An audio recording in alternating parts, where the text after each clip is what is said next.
we are beyond stupid. Please help me, Facebook.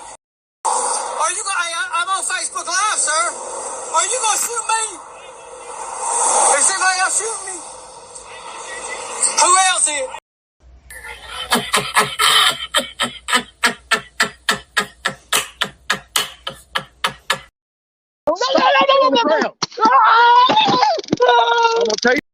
Because I ain't no sissy la-la like some of these motherfucking YouTubers. Just saying. Just saying. Yeah. Just saying. Sometimes I get so mad, there's no controlling me. My thoughts get so bad, I'm like, I might grab a bat, I don't know. My rap, my blood boils over like, oh God, here goes. I lost all feeling from my head to my toes. You said some shit that I can't let go, so just stay tuned for the rest of the show. So have you ever felt betrayed? Switches how you see things, realize something needs change. Cause I know you got me up, let me show you what's up.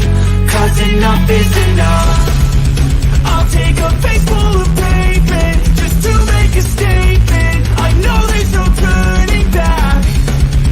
Oh God, adrenaline wasted, so mad I can taste it. I know there's no turning back. I'll do what it takes, I ain't making mistakes like that. I'll bleed on your face to make you go take it back. I'll lose my shit, I go crazy when I'm mad. And now you go wish you would shut the fuck up real bad.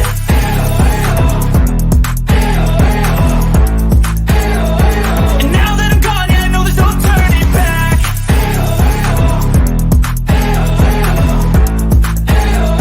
And now that I'm gone, yeah, I know there's no turning back. I'll take smoke, I'ma poke a hole through you, choking's overdue. Come at me and you won't get any older, dude. Crack your hold or two. Heating up inside of me, blood so violently, thanks for trying me. Now it's finally time to see how this rivalry becomes a dynasty. Women's boobs are their balls. They're just not down there. So yes, gentlemen, we have bigger balls than you do. What? Say what? I'll bleed on your face to make you go take it back. I'll lose my shit, I go crazy when I'm mad. And now you go wish you would shut the fuck up real bad.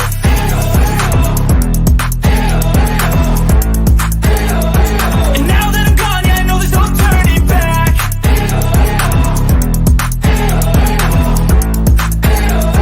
And now that I'm gone, yeah, I know there's no turning back.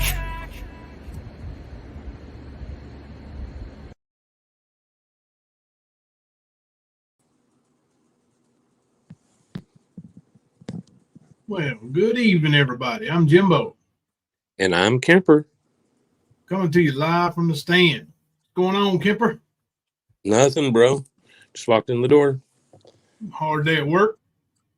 It's been a long day. I don't know about a hard day at work. It's pretty easy at work. It's just been stupid. Oh, One of my days on a day, so I was going to say I had a hardly day at work. and, yeah. I'll rub it in a little bit. Took me a good old man nap a little while ago. Boy, I felt so refreshed. And I slept all day yesterday, so I ain't gonna hate on it. I do want to, I'm afraid though. I don't really like to talk about my fears, but I'm afraid I missed it. Did I miss it? Not that I know of. It's the 3rd though, ain't it? Yeah. And Operation ROC 2024 Bloodlines didn't come out with something huge today. I haven't looked in a few hours. Let me go look and see if Holy crap. the last time I man? heard anything was just him posting a bunch of old videos. Oh, hell. You think he could be in the hospital again or running from the law? I don't know, man. I'm afraid we missed it. Well, I was going to say that was one of the old videos he showed. Remember the one he showed last January with that little port in his neck? Oh, no. Yeah, I remember that one. Yeah, he showed the video, or he posted the video again. Oh, no. Chaz, did you miss it too? Yeah, everybody's missed it, bro. Everybody. I'm afraid maybe he's got us blocked. Reckon block means blocked and we just can't see it. Maybe it's just top secret. Huge news. I don't know, man. Maybe the jet's out of fuel. It's in the harbor. Shit, I don't know, bro. Or maybe it's 2 days off this week. Could be a sting, bro. Just watch your back. Good old-fashioned sting operation. Could be. So if you all saw anything, would you please alert us? Because I've been looking for it, when I was awake, and I didn't see it. I did not see it. So I'm afraid I've missed it. So that's what we got our wonderful subscribers, moderators, members, family. That's what it's all about. I know they'll let us know if we missed anything. Oh, he's watching, Rand. He's watching. Wherever he is, he's watching. Now, he's going to see what we do. And then he's going to go live right after we do. Oh, yeah. When we end our live. Like a little pansy. Taylor Smith. Jimbo and Kemper, it's been a hot minute. Good to see you guys. I haven't been around these streets too much since the divide. I pop up on YouTube once in a while to stir Ernie's blood. Same old Ernie. Taylor, it absolutely is. He's the same old Ernie with the same old routines and same old broken promises.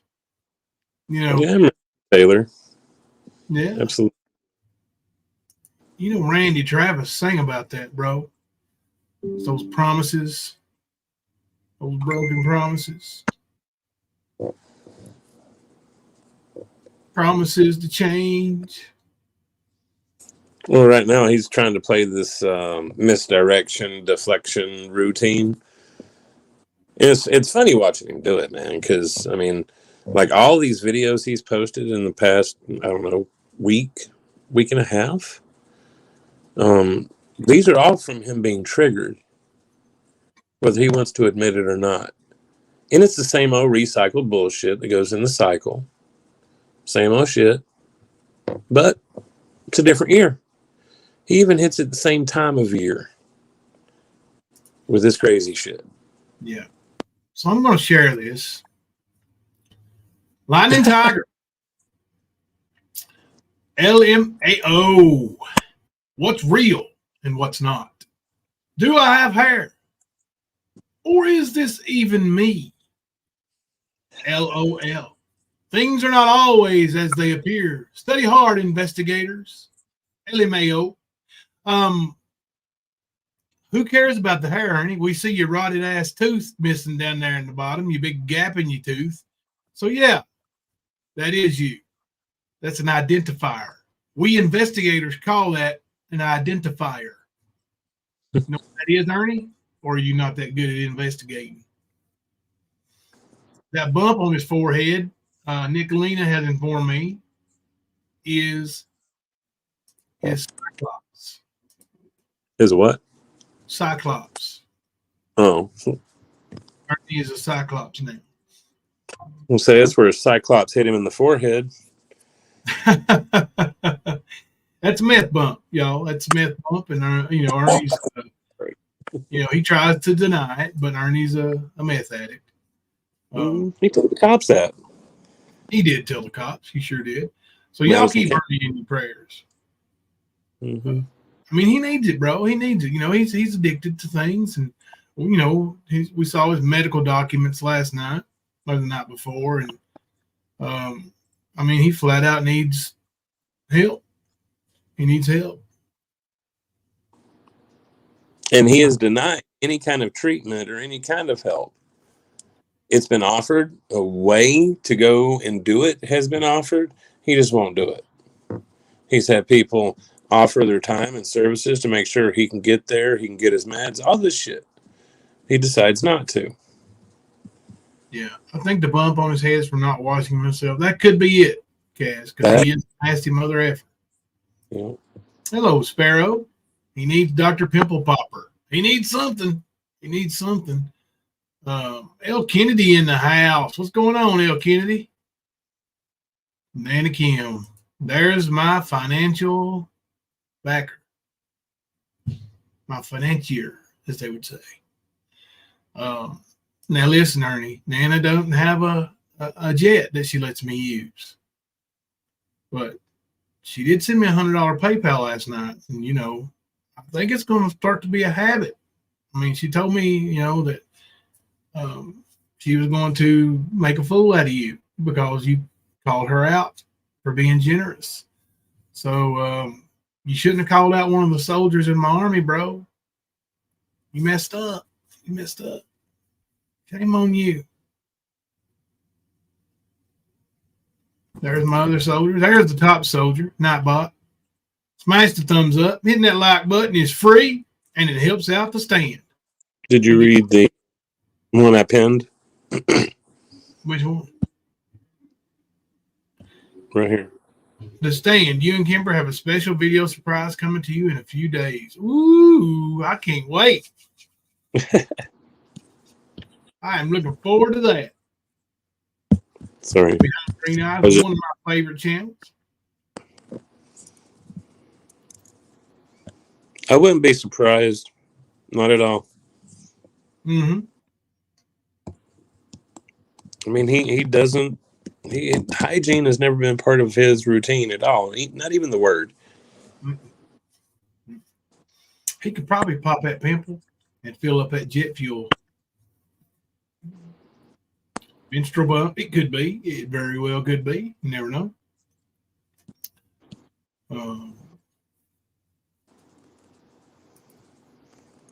Daisy Joe. Tiger Lori, was your video supposed to scare us? Like people don't see our picture every night? You're so damn stupid.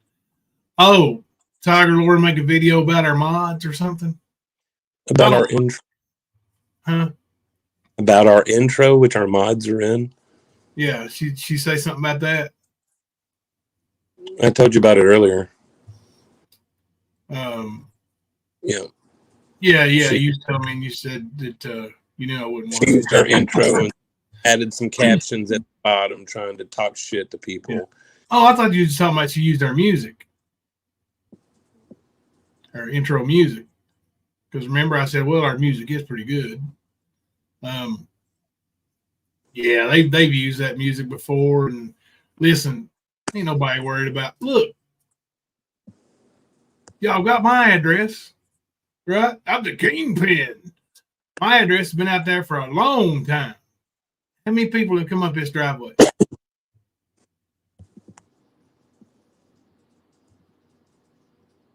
Nobody. Nicolina came down here, you know, but Nicolina and Frank, they might have this little set of balls. Ain't no tiger got no balls. I guarantee you that. No. No. Yeah, you looking so pretty for going out and feeding the dogs at midnight. Who the hell's out there, woman? Nobody but the dogs. I need to take my hat off, come out there and get ready to scrap. No, you're gonna scrap it out. I'll be real. Taylor, he is your drug. Love you, baby. Is. I cannot believe little Tiger or little Boots Tiger is still has tigerettes around. Well, it's kind of the same ones, Taylor. You know, you hadn't been around much since the divide, and that was in around the 1st of April of 2022. So we're coming up on 2 years since that, and ever since then, like he's still got about 10 of the same ones. Beloved Ghost. These got Mammoth there, Mama T, and I'll have Tiger Lori, and It's Me. A bunch of these lonely ass women that ain't got nothing else to do except believe in a fake hero. And in those last 2 years, he's done nothing but make empty promises. Only difference now is, Kemper, you know where I'm going with this? What's the difference now between what he used to say? Some different. No criminal record. Oh, yeah. He used to live and die by that. I have no criminal record. Oh, yes, you do, little tiger boy. Yes, you do. You know what? I found a screenshot from Ernie messaging me in 2020. Y'all will see it. I'm going to show it to you anyway.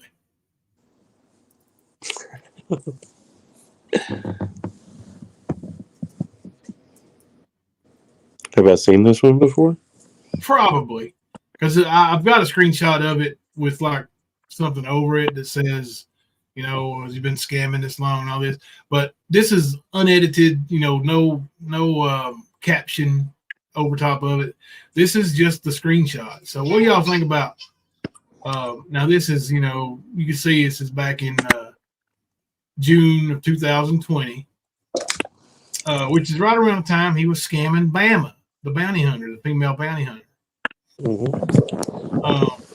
And remember, he took a bunch of money saying that he had an academy for bounty hunting and was using her name.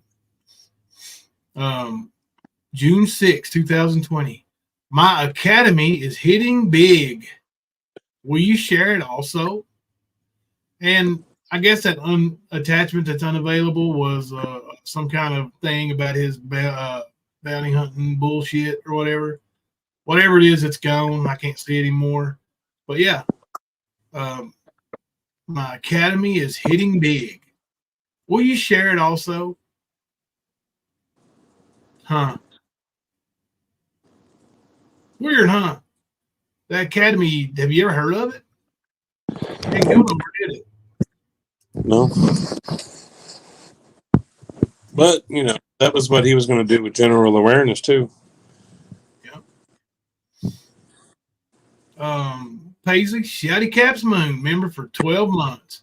Docs this, Tiger Lori. F you. Do you know what that stands for, Tiger Lori? Because I do. Y'all, I don't have my glasses on, so like I got my glasses on, but I don't have no readers on, so sending me messages, text messages, kind of pointless right now. I'll check the text messages after the stream. Plus, you know, if you want to really get a hold of me, unless it's something, you know, that's really needed during the stream, best kind of hold off until after because I really, a lot of times I don't even see them. Like, you know, a lot of you can attest for that I get the message afterwards and I say, oh my gosh, I just saw this. So don't text me low now. Right, right, Kaz? I can't see shit. I can't see. I can pull out my trusty old magnifier, I guess. Hey, Pitbull Mom, it's not me this time, Colin. No, I don't know who it is, but I just, you know, they may not even be watching the stream. It could be somebody that's not involved with YouTube, but I don't really like to check the messages, and I can't see anyone right now. Whoever it is burning me up, though. I know the feeling. As the older I get, the less I can see. So it might be a good thing, actually. Yeah, I've got my old man eyes on right now. Catman said I need to take my contacts out. Ernie is probably lying on a bed with sheets and a blanket that hasn't been washed in 10 years with honey bun wrappers all over the floor when he walks. When he talks his big talk.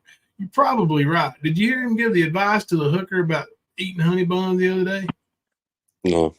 Like the hooker wants to be a singer. So Ernie was giving her advice. I made a short of it. Hang on a second. I'll go get it.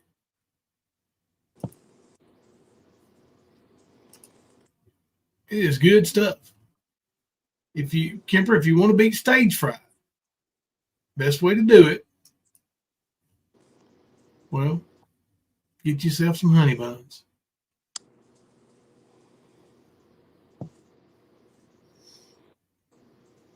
Let's see. Lord, is it an actual video? I thought it was a short. Nope, it's a video. Well, we'll show the whole video, Lynn. All right.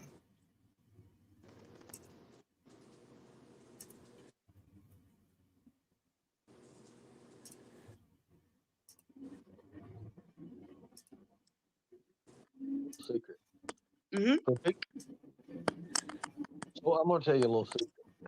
Mhm. People were stage fright, or if you're getting ready to go to the range and fire a weapon, Yeah. before you do any of that, whether it's dancing, whether it's firing a weapon, whether it's doing whatever, go and buy you one of those little honey buns. You know what I'm talking about? A lot of honey bun is. Mhm. And eat it. Okay.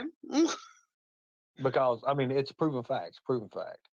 Like, it calms your nerves down. It will steady you.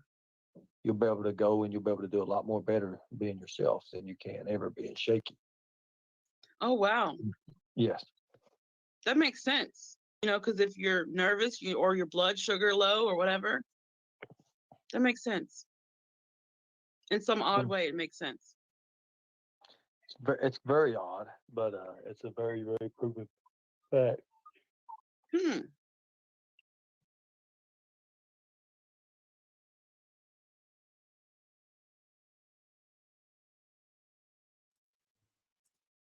Very odd, Ernie said, but a very proven fact that if you go get yourself some honey buns and eat them before you're going on stage, it's a proven fact.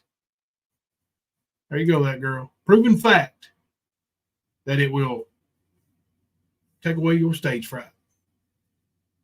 Proven fact. Guys, I can't answer text messages right now. I'm going to turn this off so it quits interrupting the stream.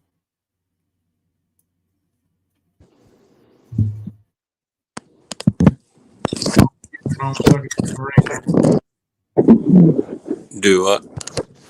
So I'm going to turn the ringer off so it quits interrupting the stream with that best daddy ever, because, you know, Ernie and him love to make fun of it.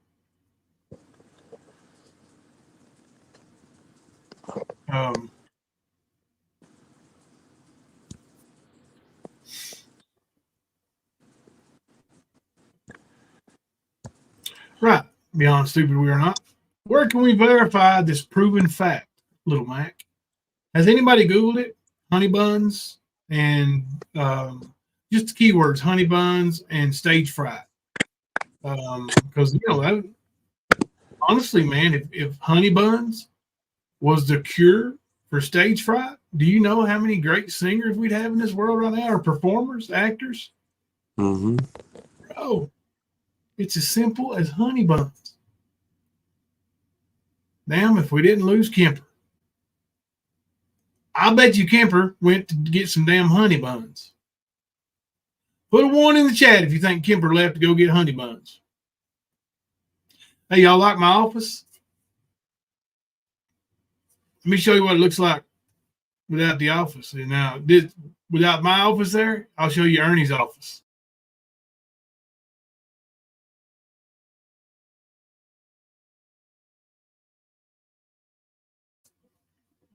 What y'all think of Ernie's office? What up, Kemper? You see those ones in the chat?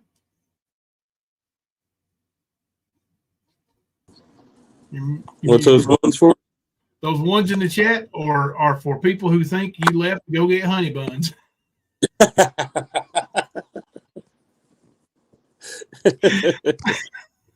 You got a whole lot of motherfuckers. I just don't know. Do you get the big ones or do you get the little, little individually wrapped, little tiny ones? Or I don't know, man. You get the big ones in the multi-box. It's got like 6 of them in it. Yeah. Now listen, you sound ones, like a honey bun expert, bro.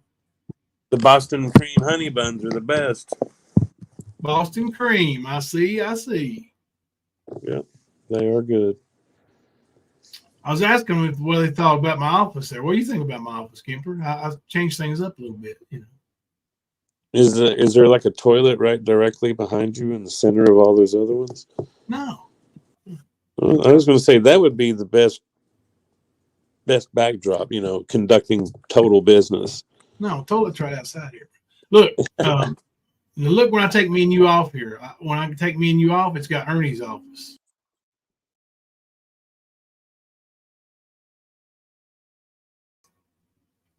Yeah. See? No, that's Ernie's office. You're going to jail today, Kemper. Today.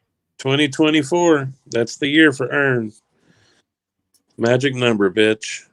You will be going to prison. That's right. You might not be sentenced in 2024, but you're going to be in jail and in the process in 2024. Best believe it. When he gets arrested, he's staying there. Yep. Until he serves out his sentence. It just depends on if he prolongs the bullshit and, in the process. Because he can. He has a right to a speedy trial, but he can make it long if he wants. Well, he's going to want a speedy trial because he's not getting out on bond. Oh, yeah. But you know how he does, man. You know how he does. Damn it. I forgot, Beyond Stupid. I forgot. Always doing it the hard way. Ernie can bend the bars. Remember when he caught that metal bar in the midair and snapped it, bent it? Yeah, just like a guy that he whooped that had the knife. Yeah. And the baby. Just like that. Yeah. Badass, bro. I mean, he was talking about that the other day, bro. He did? Oh, yeah. He was talking about that dude with the baby and the knife the other day. It might have been 2 days. It was 2 or 3 days ago. But I remember him talking about it. He's stupid. It's just like his brother and the lady with the little kid out at the street with a Coach bag. That shit. Mm-hmm. That's exactly what it is. That makes sense, Taylor Smith, if you really think about it. His subs have zero logic. He's got warrants for his arrest, and those are piling up, by the way. He's hiding from authorities. He's marketing ROC. Do they think he will risk doing busts where high probabilities police arriving? LMAO. Yeah, I mean, even if Ernie doesn't call the police, if there's somebody there filming and a predator and people hear the, what's going on, is somebody going to ring a ding dingy call the cops? I think so.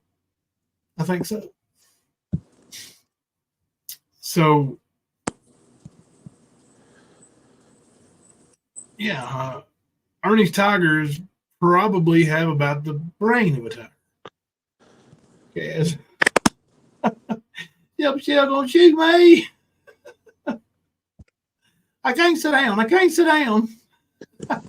Shit, I got a little clip of "Can't Sit Down" somewhere. Let me find it. No. Oh. Yeah, that Lit Up Tiger is one of the classics, man.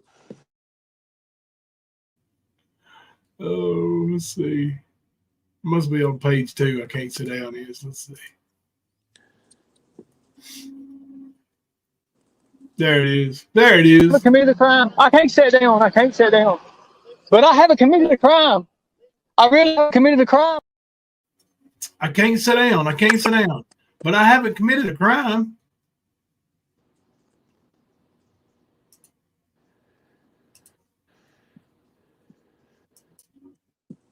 Don't shoot me, bro.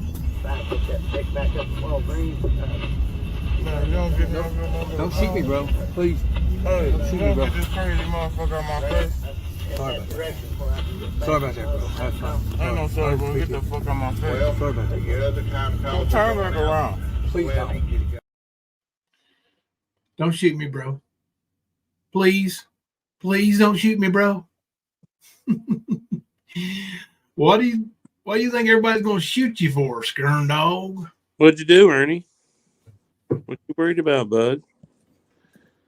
It's not normal for somebody to walk around flipping out all the time going, "Don't shoot me, bro.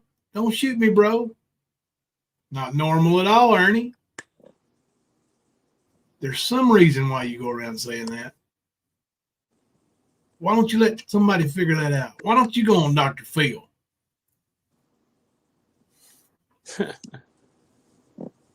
Yeah, Kathleen, he's lucky this dude just had dental work. That dude would have busted Ernie's ass, and he looked like he was about ready to anyway.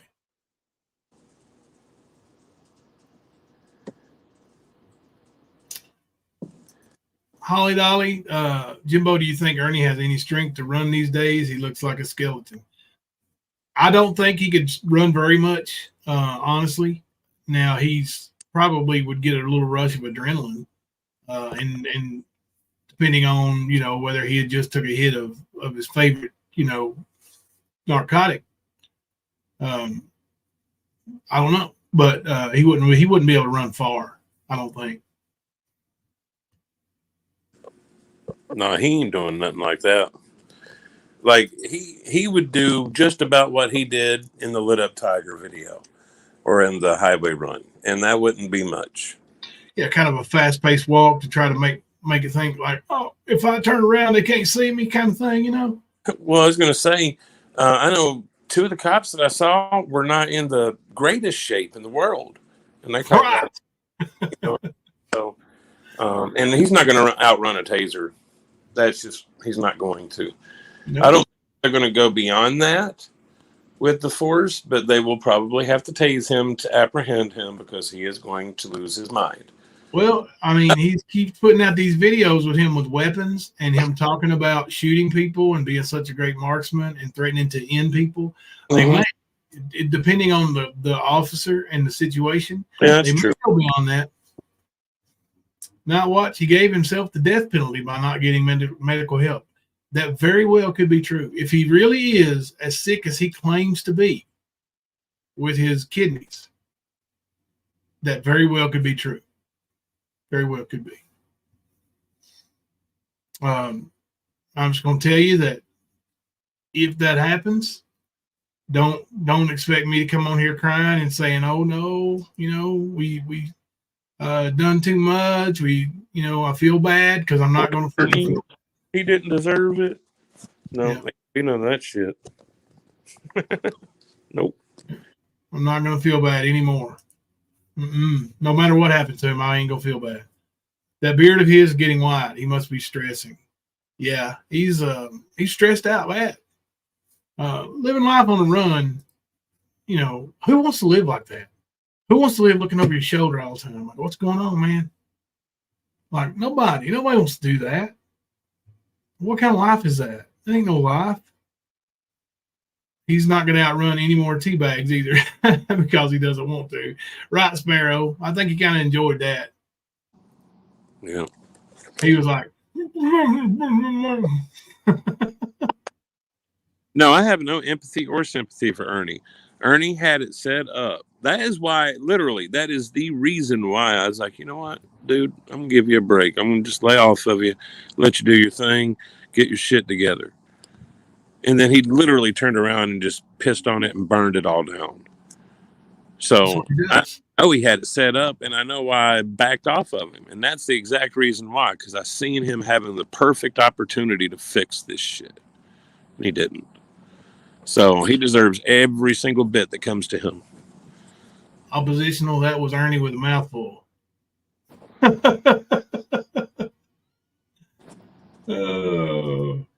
Taylor said there's no way a business person would risk insurance. He's got warrants and his health. His subs aren't business smart. Right. Nobody believes. I don't think his subs even believe the story about insurance. And I don't know why he came up with this. January the 3rd, the insurance kicks in. Horse shit. He ain't got no insurance. Who would insure him to start with? Right. Like you said, he's not even legally allowed to be out on the streets. Like, this man has a warrant for his arrest. There is no insurance policy that's going to cover someone breaking the law. Anything he does is breaking the law because he has warrants, outstanding warrants for his arrest. So by him walking free, he's breaking the law. Nobody's going to insure that. Hey, Queen Ashley. Right, Holly Dolly. Ernie has chosen his path. 100. Right.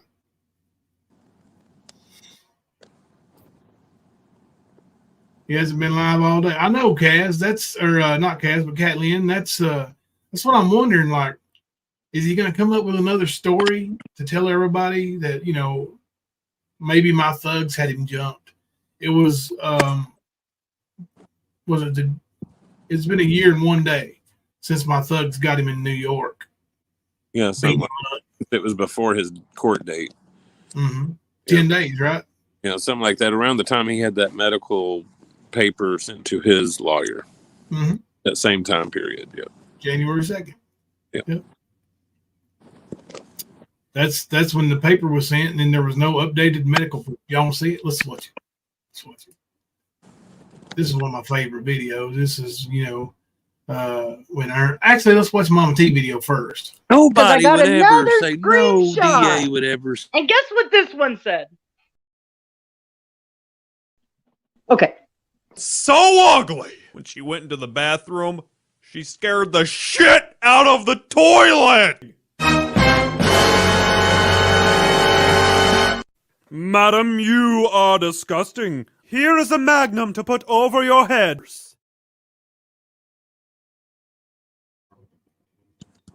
Really ugly. Really ugly.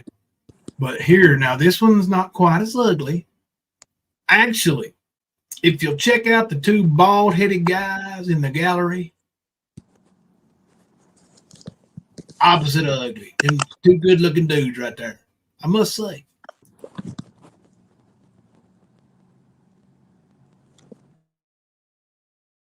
Saying, well, I have a YouTube video where he's speaking with a gentleman saying he's in Texas and seeking advice on how to avoid consequences for failing to appear in court in Kentucky. So I see your letter and raise you a YouTube video. Judge, may I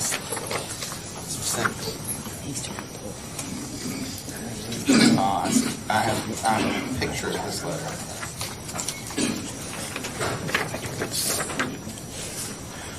It is odd to have someone just remaining in a hospital for an undetermined amount of time. Judge, I know that one doesn't. The picture of the letter that I have, I was like, well, I don't have the facts because I guess he had already sent it to court. It's like that. So it does have it looks like the actual. What's the request of the Commonwealth? Warrant of arrest. That was from January 2nd, that letter. We are now 10 days past that with not updated medical proof. The defendant has failed to appear. A warrant of arrest. He's posted $5,000 cash and failed to appear on that. I'll set no bond, and we will set that when he is back in custody. If you have updated medical proof, Mr. Nelson, I would suggest you share that with the Commonwealth. Okay? Yes, sir. Thank you. Jimmy.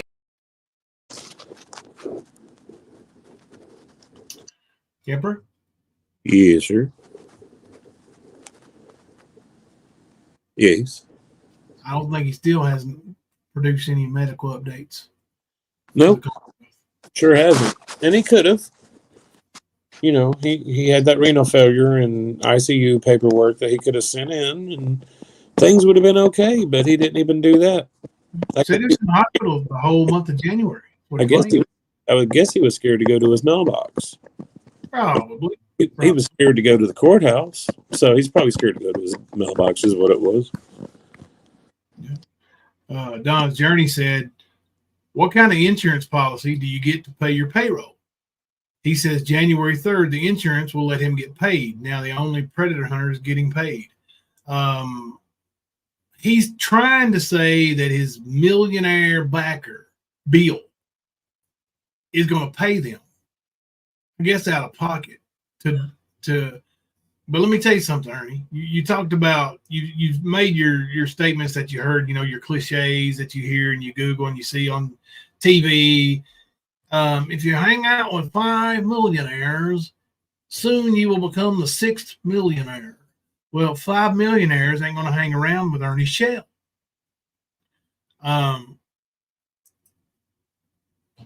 These millionaires you're talking about, when they're together, those 5 millionaires, when they're talking about how they're going to earn money, when they're going to make more money, they're going to make more millions, they're not giving it away to some group that's never made a dime, never produced a result in order to get no return. I'm going to put these, what did he say? He had four people on payroll, pay them out of my pocket for nothing, for going and beating up predators on TV. Now, if there was some kind of millionaire that was into that kind of thing, you just want to see people get their ass kicked, maybe.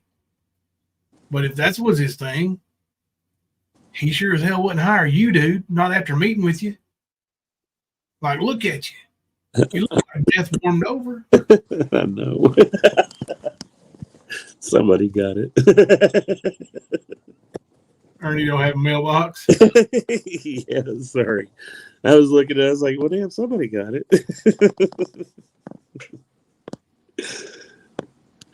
Yeah, he's going to be looking over his... Oh. Oh, yeah, that's right. Oh, cows. You're right, Jaded. Not even to mow a yard. And a lot of people will trust a 10 and a 12-year-old to do that kind of work. But Ernie's not qualified. He wouldn't finish it. He would take the money and take off and give some story about somebody mugged him for the lawnmower. That's what he does. I forgot KJ3. Millionaires are always funding fugitives. Shit, I forgot about that. Yeah, see? Don't you know? I thought you were a mafioso. You should know that, dude. Buddy, I've been out of the loop so long, shit. I've been on the straight and narrow too long. I might have to get back into the old crime syndicate business, Maybe I can hire some people to go out and just thug people up, right? I mean, hell, what was it, Ernie was saying I was making $24,000 a month or some shit that one time? Oh, I don't remember. Crazy ass money when he was trying to draw a map up here and have people come up here and rob me and, try to kill me and my family. But you had a cash for it, selling drugs, so automatically you're going to have a lot of money and a lot of value. Yeah. Even if it ain't money. Mm-hmm. He thought he was being cute, But you know what, Ernie? I've never forgot that, and I never will. And maybe that's the reason why old Jeremy's getting a $2,500 Rottweiler, you think? Does that bother you that bad, Ernie? Maybe I should give him two of them. If the litter's big enough, I'll give him two of them. How about that, Ernie? And he can sell one and keep one. That way he can get $2,500 and have a puppy Rottweiler to raise up and, treat like it was his own best friend because his daddy sure ain't. Round 5150. Point made. Go to prison, lightning puss. Ample honey buns available for you. Yes, sir. Yeah, Kipper done said he was going to put some money on your books so you can get you some honey buns. Oh, yeah. There's going to be some salt thrown in the wound, of course. Oh, L to the yes. Yeah, he makes it millions on paper with all his claimed accomplishments, but no way does a millionaire take an investment on just your word. And that's why they are a millionaire and he's got nothing. That's right. That's right. People with money, when they invest, well, they do a little, research. They have a team, like you claim to have all the time, that actually looks into stuff and does research. And when they research you, Ernie, they're not just going to take you and your team and your word for it, right? No, they're going to talk to people like me, people like you see here in chat. Kaz makes a good point. You know how Ernie is jealous of how well you treat your own children? And he talks shit about it. Yep. And it goes along with that. He says, always bothered with it, Jimbo. You can hear that in his voice. But I don't think he is upset because you're giving it to Jeremy. He is upset because you're not giving it to him. Probably. You know, Ernie's got some jealousy issues, man. Like I said, you know, we kind of treated him like one of our kids for a long time. Mm-hmm. And there's several Christmases where we bought Ernie something, you know. I mean, it's just a fact. We felt so horrible for him. I think that's funny. Yep. Jimbo's giving Jeremy a real puppy, and Ernie has an imaginary puppy chewing the finger off his gloves. Right. Chewed his boots. Oh gosh, that's funny. Oh Lord.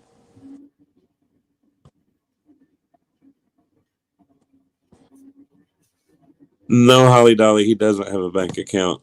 If anything, he's got a Cash App. That's what it is. But that's all he's got. He claimed that the pros on his panel the other night was he was just waiting for his son to come of age to connect with him. Yeah, right. Who does that? Right. Who in the hell does that? Ernie, if your cellmate is hassling you, just have a honey bun. You'll feel so much better.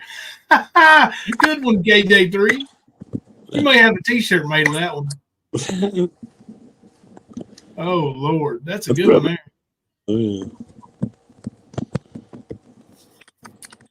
Have you ever heard that song by? I think it's a parody song. I can't remember the guy that sings it, but it's of She Thinks My Tractor's Sexy, but it's My Cellmate Thinks I'm Sexy. No, I haven't. Oh God, I gotta look that up and find it for you. I'll send it to you. I'm sure it's on YouTube. Yep. Electric Kitty. You are correct. Yeah, he's gonna have a lot of stuff in his buns, I think. They're going to use him as a mule because he's so blown out.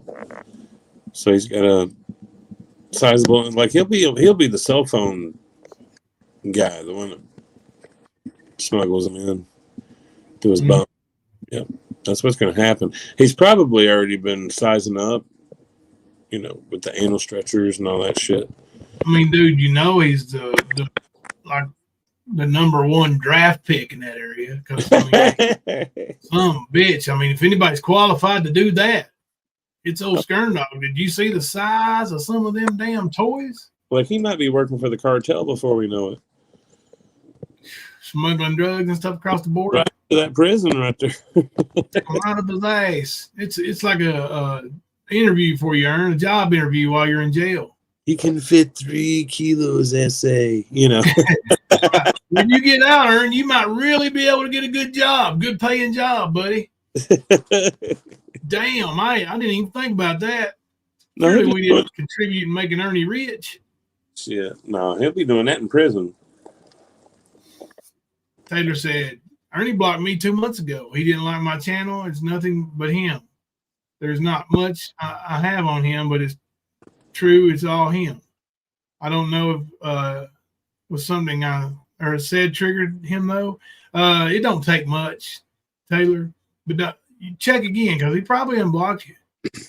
He goes in and unblocks people because he needs the interaction with people talking shit on him. He needs it. Hey, X Factor, what's up? Yeah, that's the thing, though.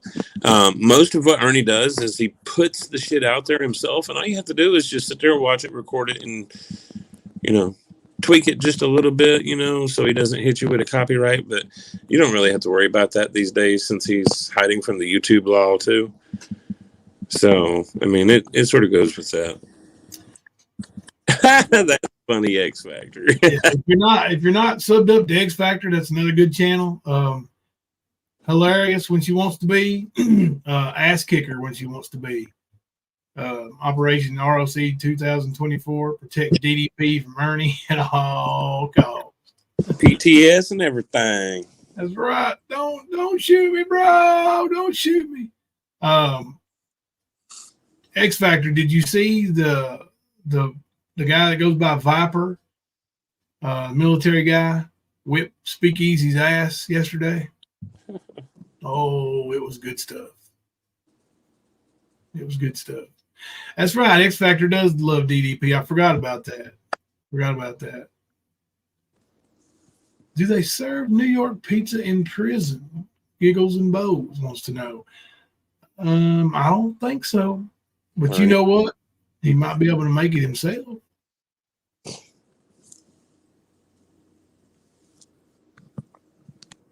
Oh, you're welcome for the shout out. Do you was it Rap talking about, I think, in Thanksgiving in jail where they made their homemade pizzas and stuff? Yeah, I was going to say something about that.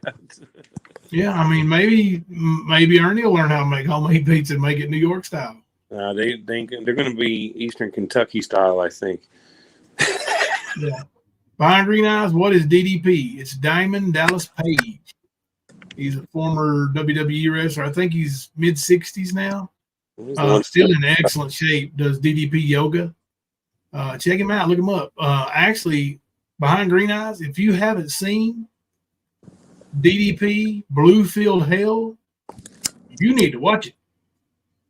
It shows where Ernie scammed him and a bunch of other wrestlers into showing up to a shit fucking wrestling event and what he went through. Hell yeah, it's one of the best. It's one of the first things I ever watched on YouTube, to be honest with you. Yeah, of Ernie, period. That was one of the first things I ever found. I found it because of Horror Mask News. There was that and a article from West Virginia, I guess, because it had Ernie's name in it. And yeah, those were the first things showed up, period. Ernie and his shit promotions. Sort of like Horror at the Plex. Yeah, let's speed this up so because it can be lengthy. Playback speed. Let's do 1.5. Show y'all a little bit of DDP Bluefield Hell right here. I'll show him at Cracker Barrel where Ernie's getting fucked with. First episode is in Cracker Barrel. He's got DDP, Road Dogg, Jesse James, Badass Billy Gunn. They're making fun. Ernie don't even realize he's being made fun of. That's the funniest part. Ernie claims to be a pro wrestler, and they're making fun of him for being a mark. And a mark is somebody who thinks wrestling is real.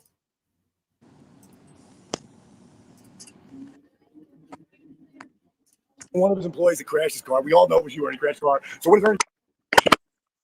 Yo, bang! What's up, y'all? And welcome to Reality DDP TV. You may see a little bit of a different background here. It's because I'm hanging here with my daughter, Brittany. Say hello, Britt. Hello, Brett. This is being played with I'm stuck down here in Birmingham, and I can't think of a better place to be. Brittany and my boyfriend, they got a sweet crib down here, and she's been treating me like a king. So if you're going to be stuck in a snowstorm, ice storm, this is the place to be.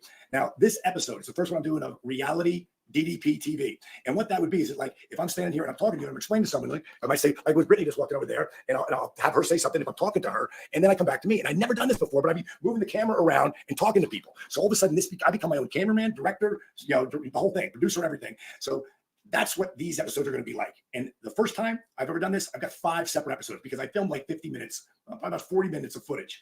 And it all talks about me coming into Bluefield, West Virginia. Now, there's been a lot of talk on the internet, seen a bunch of different blogs about how I didn't get paid, or April Hunter didn't get paid, or Jim the Anvil Neidhart didn't get paid. I don't know about those two, but I got paid. You see, unless I get half my money down first, I don't even write down a date. Doesn't happen. But once I get that money, then I write down the date. And then when I get off the plane, they either give me my money or I hop back on the plane. Ernie actually, this guy's saying he got paid, which is one of the only ones who did. And Ernie actually called him a liar. Said he did not get paid up front. Said called Diamond Dallas Page a liar. Like Dusty Rhodes taught me that. Don't ever go to the building and be sitting there waiting for your money. Either have it before you get there or don't go. So that's how I run things. So that's how DDP rolls when it comes to any kind of promotion. So the bottom line is when I got to the airport, it all started in Atlanta, not Atlanta.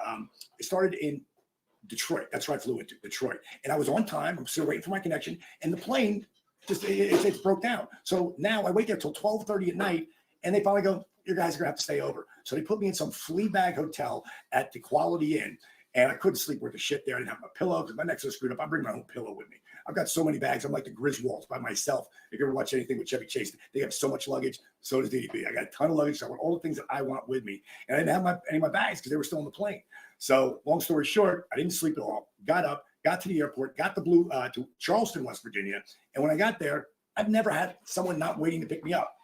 2 hours later, this promoter shows up. Now, I don't know the reason why he's 2 hours late, but I'm about to find out. The last 20 minutes before he got there, I ran into Billy Gunn and Road Dogg, who are two of my favorite guys to be doing any kind of show with because they're characters and they're really good guys, and they make me laugh. You know, we make each other laugh. We look out for each other. So the bottom line is, as a series of events starts to fold out, and I see the cars that we're getting into, I realize this is going to be this is not going to be your average promotion. It's not the top of the line. It's not even the middle line. This is starting out really a lot of red flags, as I told the guy Ernie from the get-go. So I'm going to stop here so you can see, because there's a point right for you today. I got a special, I got the Road Dogg here.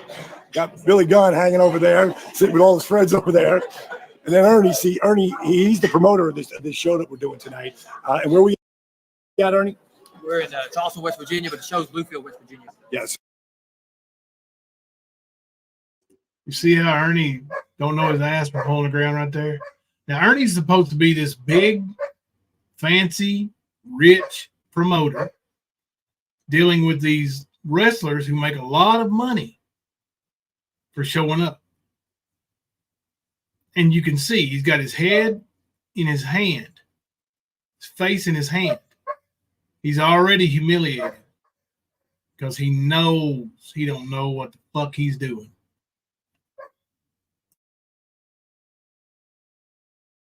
So we're going there, and I was supposed to fly in last night, and I didn't get in because I got stuck in Detroit. So I hung in Detroit, and I flew in today around 11:30, and didn't get to the hotel till 1:30 because my buddy Road Dogg and Billy Gunn, they were off in the lounge waiting for Ernie, who turns out his car. What happened to the car? He hit guardrail.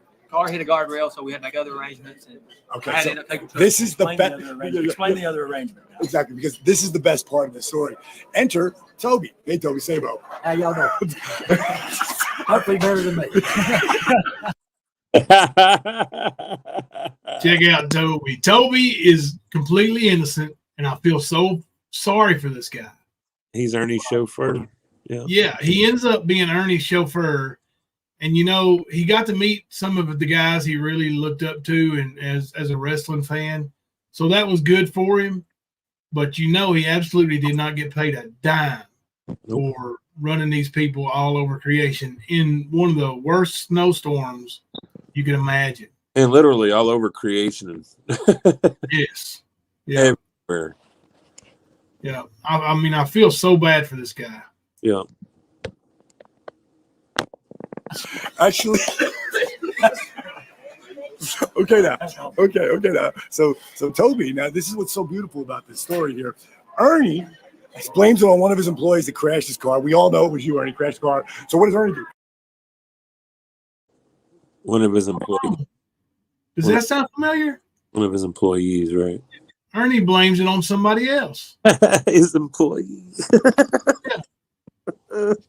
He actually blamed the horrible the entire event on the other promoter too, right? The booker. Ernie goes over. Where were you at now, Toby? I was at a gas station pulling a broke down guy out of the road. Okay, now right now we're in Charleston, West Virginia. Where were you at the time? I was down in the middle of Green Valley. About how far is that from where we're at right now? About 2 hours and 10 minutes. So 2 hours and 10 minutes. Now, have you ever met this man right here, Ernie, before? No. Wow. So Ernie goes up to a complete stranger.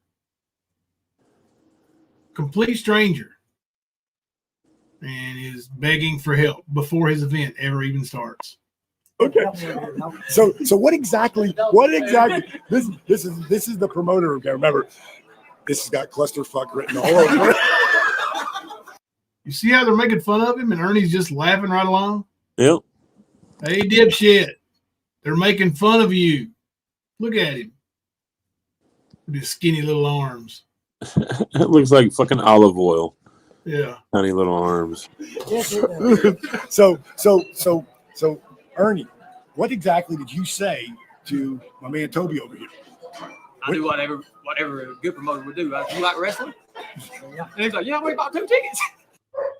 Yeah, I do whatever any good promoter would do. You like wrestling?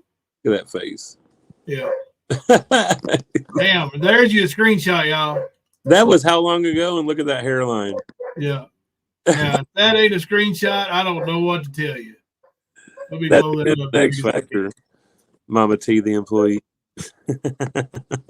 No, it's a pre-Mama T. The employee is the heavyset guy sitting across from Ernie. They introduce him in a minute.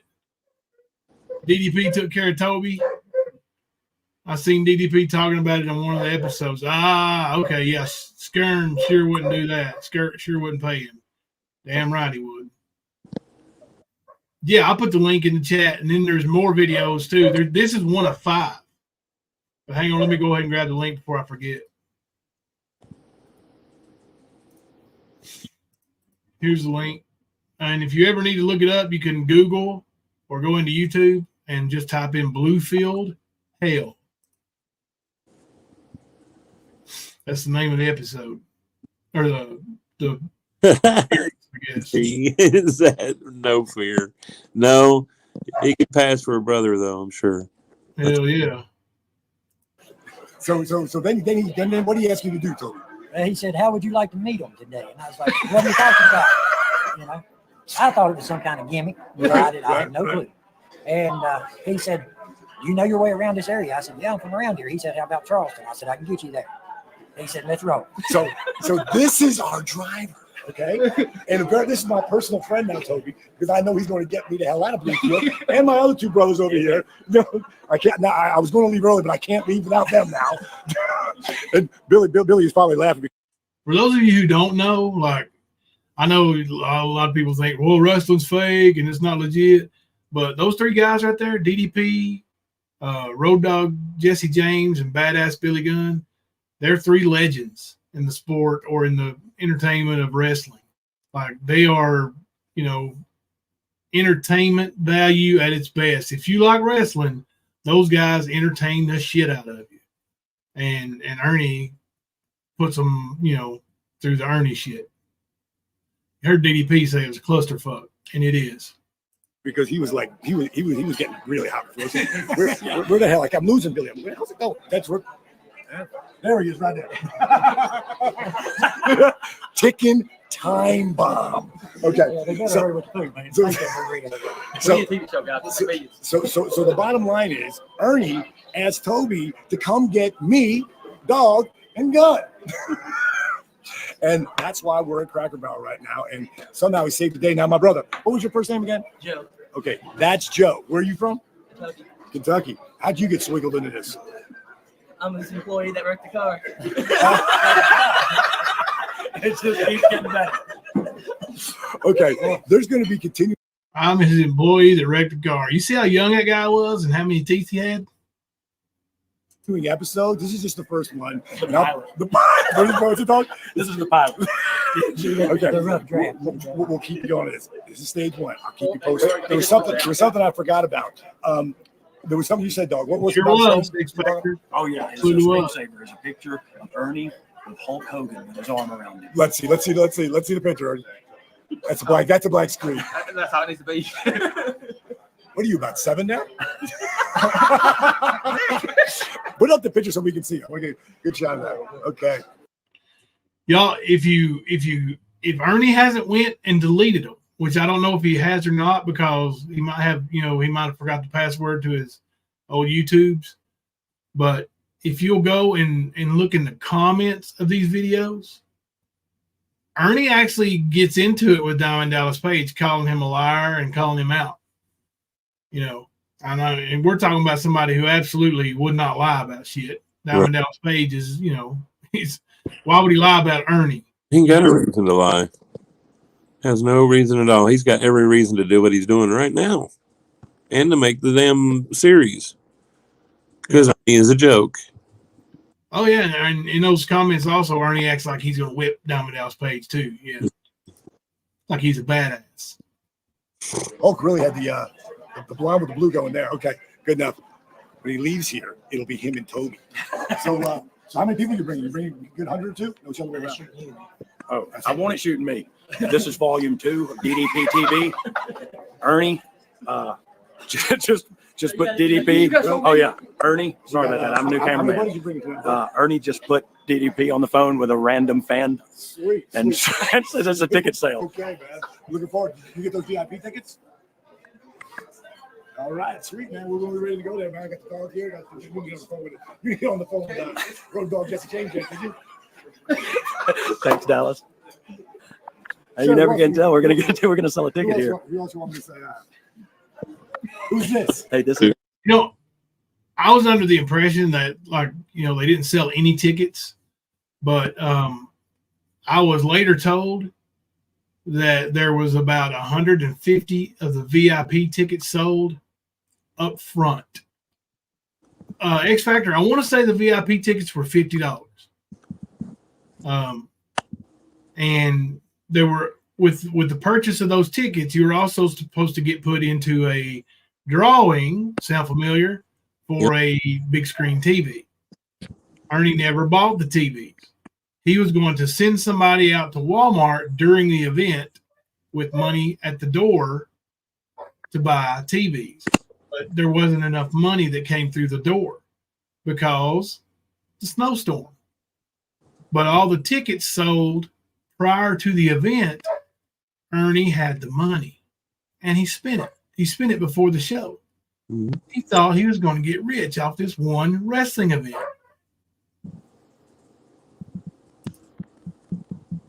This is Dallas talking to Matthew, random fan. His wife, and what would be your name? Now he's talking to Matthew's wife. Sandy? Hey, Sandy. So, I guess we're going to meet here in a couple hours. There's the infamous Toby. Yeah, Ernie's going bald. He's got a fresh haircut, and you can see his receding hairline and his thin hair in the back, too. He's the lifesaver. Billy, what do you think of today? Enough said. Okay, buddy. See ya. See ya. That's the kind of shit that we do when it comes down to pulling the fans. We'll get on the phone, we'll call them in. Got to bring another 10 friends. You see? That's the shit. I wish I would have phoned this one in. How many picks did there about? That's the thing. I don't know what I'm doing. Did you ever know what you do, Doug? For the last 3 months, I have actually. I went to rehab. Yeah, and for you old school wrestling fans, Road Dog Jesse James is the son of Bullet Bob Armstrong. If you don't know who that is, oh man, I hate that for you. Yeah, that's old school. Yeah. Hey, Air Force. I challenge Ernie to say on a live a time and date and go to a gas station, buy a cup of coffee, and show it all on the live stream. Just follow through with something, anything. Do one thing you say. He can't do it, Air Force. He just can't do it.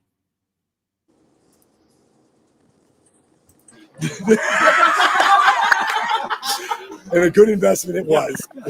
What's my family thinking? Okay, there you go. The episode 2 or 3, I'm not sure exactly. I'm still on my way to Bluefield. And I just found out that, what exactly did you just say there, Toby, a minute ago? About if it was your truck? If it was my truck, I'd have it overhauled. Yeah. So the truck, it's got some vibration. Don't bother me. I don't give a shit. But I'm wondering why he's so, he's trying to control the vibration. He's apologizing. I'm like, don't worry, not a big deal. And then he said, if this was my truck, I'd have it overhauled. Now, you remember the beginning of the story where Ernie came to him and asked him to drive if he would come and go pick up some wrestlers. So Ernie is talking shit about Toby's truck. The guy who bailed him out, that saved his event. Wow. That we picked up the wrestlers. Ernie is talking shit on Toby. That's what a lowlife Ernie Shell is, y'all. Did y'all hear that? I want to rewind it just a little. Let's see. It's on 11:22. Let me rewind it to about 10 seconds back. A little bit longer. Check out what he says about Ernie here and about the truck. Apologize. I'm like, don't worry, not a big deal. And then he said, if this was my truck, I'd have it overhauled. Now, you remember the beginning of the story where Ernie came to him and asked him to drive if he would come and go pick up some wrestlers. It wasn't even his truck. Now, Joe, right? That is awesome. Whose truck is it? It's my buddy Garrett's. His buddy Garrett's. Where the fuck did that even come from? What's his name? Jeremy. Oh, his buddy Jerry. Okay. So the bottom line is, where's Jerry? Jeremy is at our motel in Woodford. Okay. So just take a look at these roads here today. And these roads are dangerous with no snow. Now, you see the snow that's all around? They're supposed to have a huge storm coming in. So if for some reason this doesn't get put up until much later after my death, well, then you'll know what happened, okay? Because look at the slope going down this hill. This line must be in San Francisco. All right, meaning the slope's going down. So, okay, so I'm just going to close that off there. And remember, there's 5 episodes, and they just keep getting better and better and better, or worse and worse and worse, however you have to look at it. In my situation here, it was funny now that it's over. So this is the end of episode 1. We're going to open up with episode 2. See ya. Yeah. Actually, X Factor, DDP is in the WWE Hall of Fame as well. So he's legit as it gets as a pro wrestler. I mean, he's legendary. I mean, he's a legend. He's a living legend. And Ernie treats these guys like they're just garbage. Now this was in 2011? So 13 years ago? It's been a minute, yeah. January 2, right? Yep. So we're looking at 13 years ago, man. And you see how good a shape he's in there.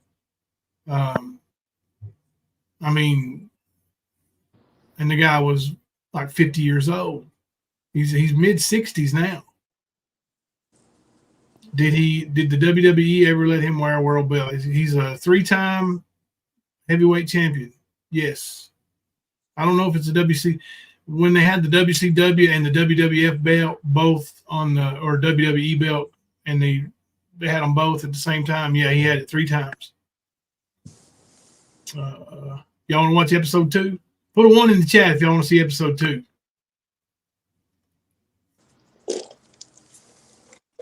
I think it popped up.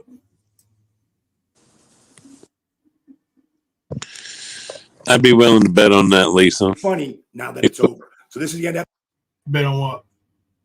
That Ernie didn't pay for any of their food or coffee. Oh yeah, guarantee it. Guarantee it. We got a member. All right, hang on just a second. Beth Dutton, a member for 12 months. 1-year anniversary at the stand. Love this fam. Love that's awesome, Beth. Thank you. Well, we got some 1s. We'll watch episode 2 then. Let me go find it because it didn't pop up automatically, or I didn't see it if it did.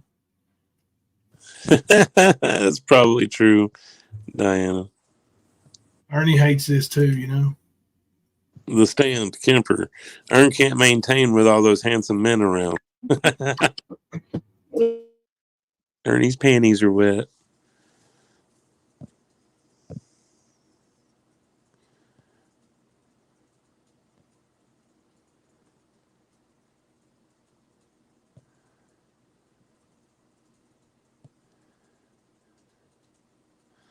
Is it 14 carat or 10 carat? Okay. Leslie, it is 5 episodes, I'm pretty sure. It is. Yep. It's 5 episodes. Yeah. Some are shorter than the other ones, but yeah, I want to say it's 5. Yeah.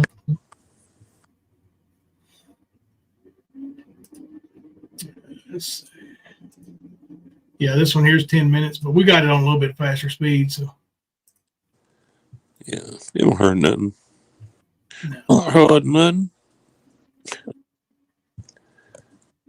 I mean, the DDP is one of the best guys in the world to work with on things. Of course, he's all about making money because he's a professional, and that's why you get into things. Get into a profession is to make money at it.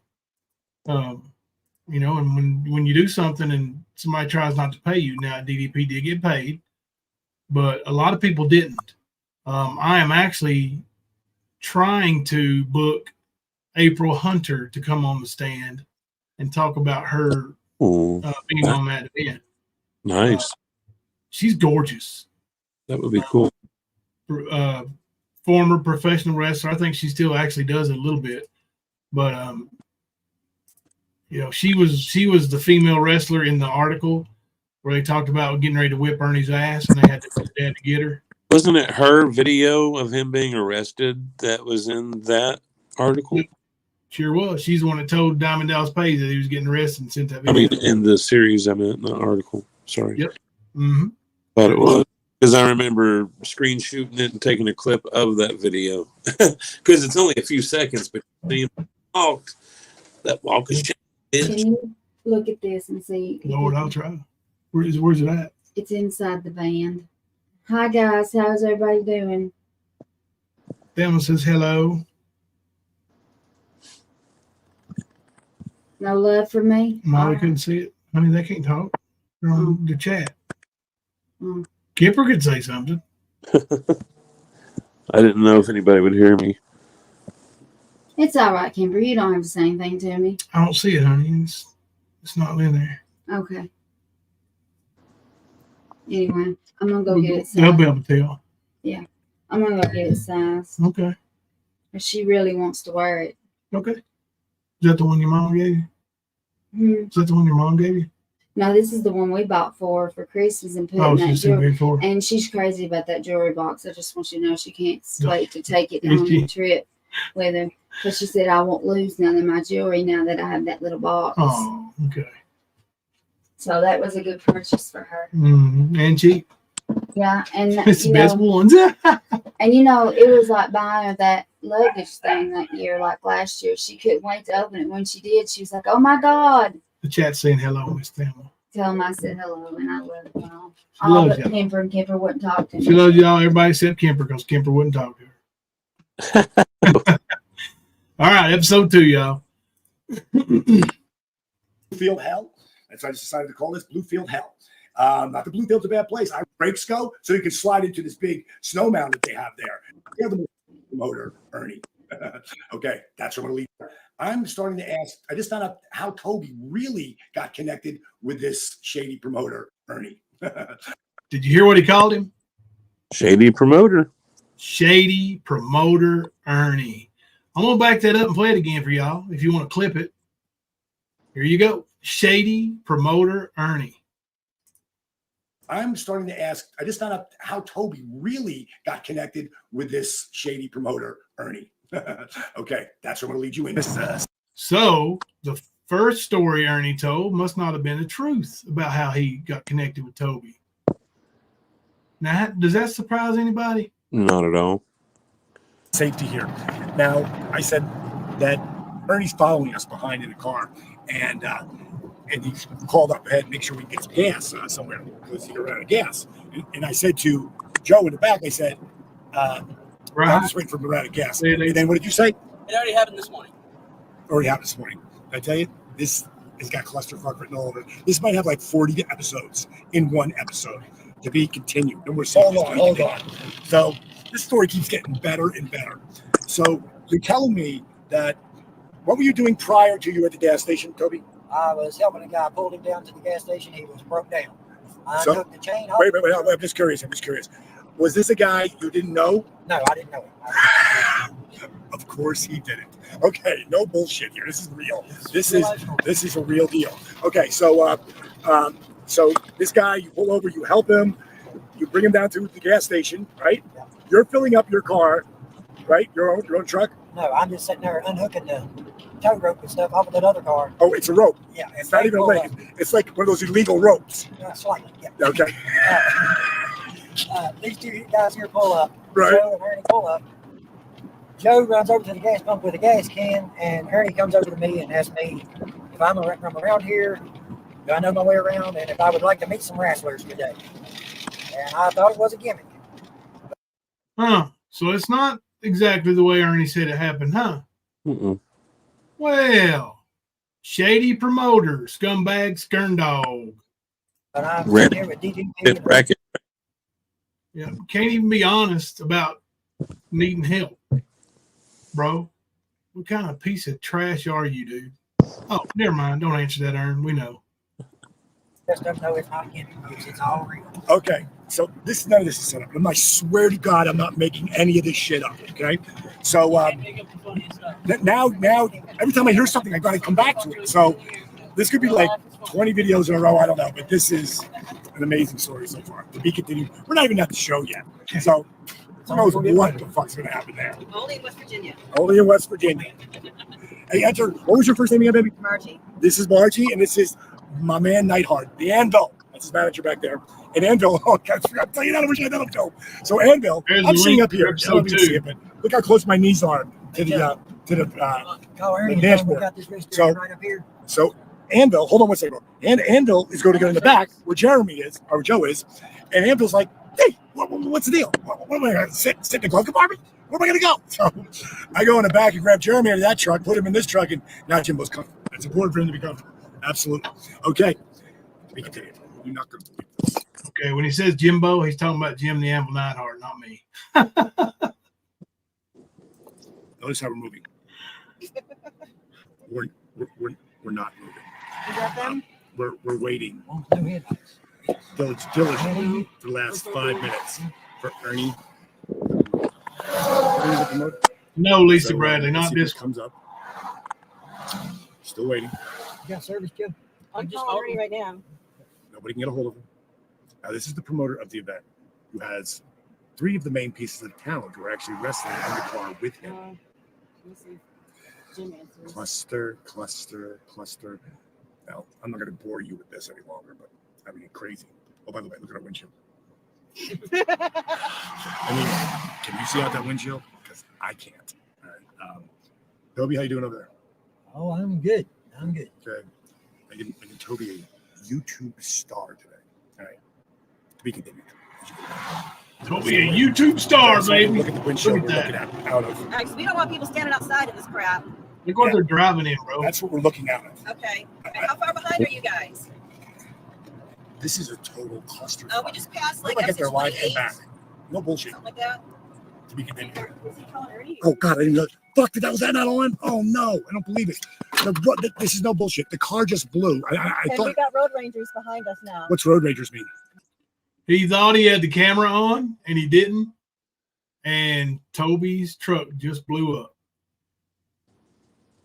Courtesy. He was helping the other guy for free when Ernie came and asked him to help him for free. And his truck's blown up now.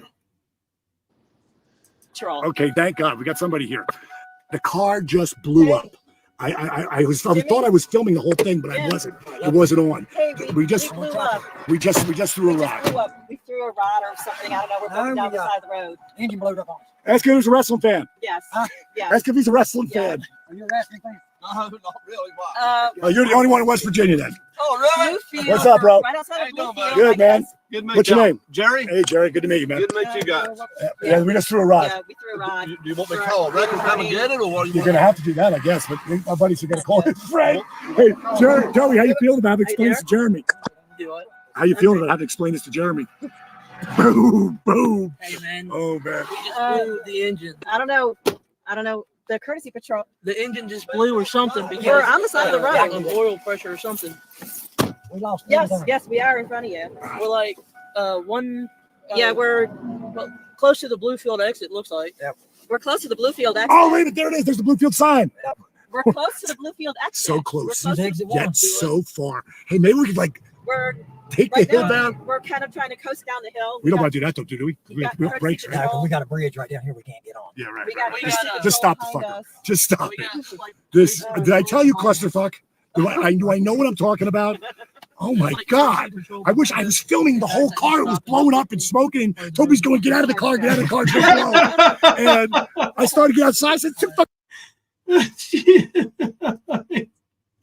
Toby was freaking out, bro. He was saying, "Get out of the car! Get out of the car!" Oh. This is why I love to stand. Plus, we are family here. Thank you, Jimbo Gibber. Oh, Donna, we love you. Thank you. Yeah, I'd be looking for Ernie to whip his ass too, man. Oh yeah. Oh yes. Yep. Fucking cold here. I'd be feeling like he owed me something for real, bro. If I was Toby, you know what I mean? Yep. Get back in the car. So I had it all filmed, but I lost it, I think. If it's on here, then you'll have both of these. Yes, we Good are. Yes, we are. We're broken down. We The can't beat get. Yes, continues. yes. We're screwed. We got nothing. How's your boy doing? How's your boy doing, Joe? Well, We threw a rod. We're broken down the side of the road. Yes, Yeah. yes. No, we're not kidding around. All right, this episode. Oh, then shut that. Yes, Yeah, this episode's over. You guys want to watch episode 3? Put one in the chat if you want to see episode 3, or if you guys want to watch it on your own. X Factor's calling the cops. Oh, yeah. Ernie just went right on by. Just how observant he is and how good he is at what he does. I mean, good old rooster sucker, Ernie. Yeah, for sure. Like, and this ain't coming from no trolls or anybody else. This is coming from Diamond Dallas Page. Yep. So what do you say, Ern? You're sad, man. You're fucking sad. Like, I felt bad for Toby. Like, God, yeah. Like, him and the other guy, they're both going out of their way to help Ernie, and Ernie's being a dumb douchebag. Yeah, the other guy, and there's another guy named, I can't remember his name, Tebow, or not Tebow, Tribo, that Ernie tried to blame everything on, the booker. And I don't know the guy, but he's from London, I reckon. But yeah, Ernie tried to blame it all on him, said he stole Ernie's girlfriend and left the show with his girlfriend and all that stuff. Just Ernie shit, you know, man. Fucking dumb. He's a failure at everything from a wet dream to a LARPer. That's right, Air Force. You're damn right. It's sort of self-explanatory. Got confusion up on that? Okay, good. Hope I did. Still have my daughters hanging out, just doing my thing, chilling out. Here, Bluefield hell on the road, dark. Okay, the craziest part about this, I was going to have. We need you more. Oh, I know. We need you more. Right. Okay, so we're still in the car. How long have we been here? About 20 minutes? About 20, 25 minutes. About 20, 25 minutes. Thank you. It's really cold. The crazy part is, the only thing I didn't put on film today when we were going through this shit was telling the story about when Diamond Dallas Page first started as a manager with the AWA. And Marge, you didn't hear the story, so I'll tell it for you and the people who are watching. It was 1988, and Mike Graham called me up, and he said, Diamond, I'm bringing in Bad Company, and we want you to come up and manage them. Are you interested? Now, I live in Fort Myers at the time, which is about 136 miles from Tampa. And I'm like, sure, I'll come up and do it. So I got my pink Cadillac, which Joey was asking me if the pink Cadillac was still, I still have it. And no, I don't. I got rid of that bitch, but I loved it when I had it. The bottom line is, I got the pink Cadillac.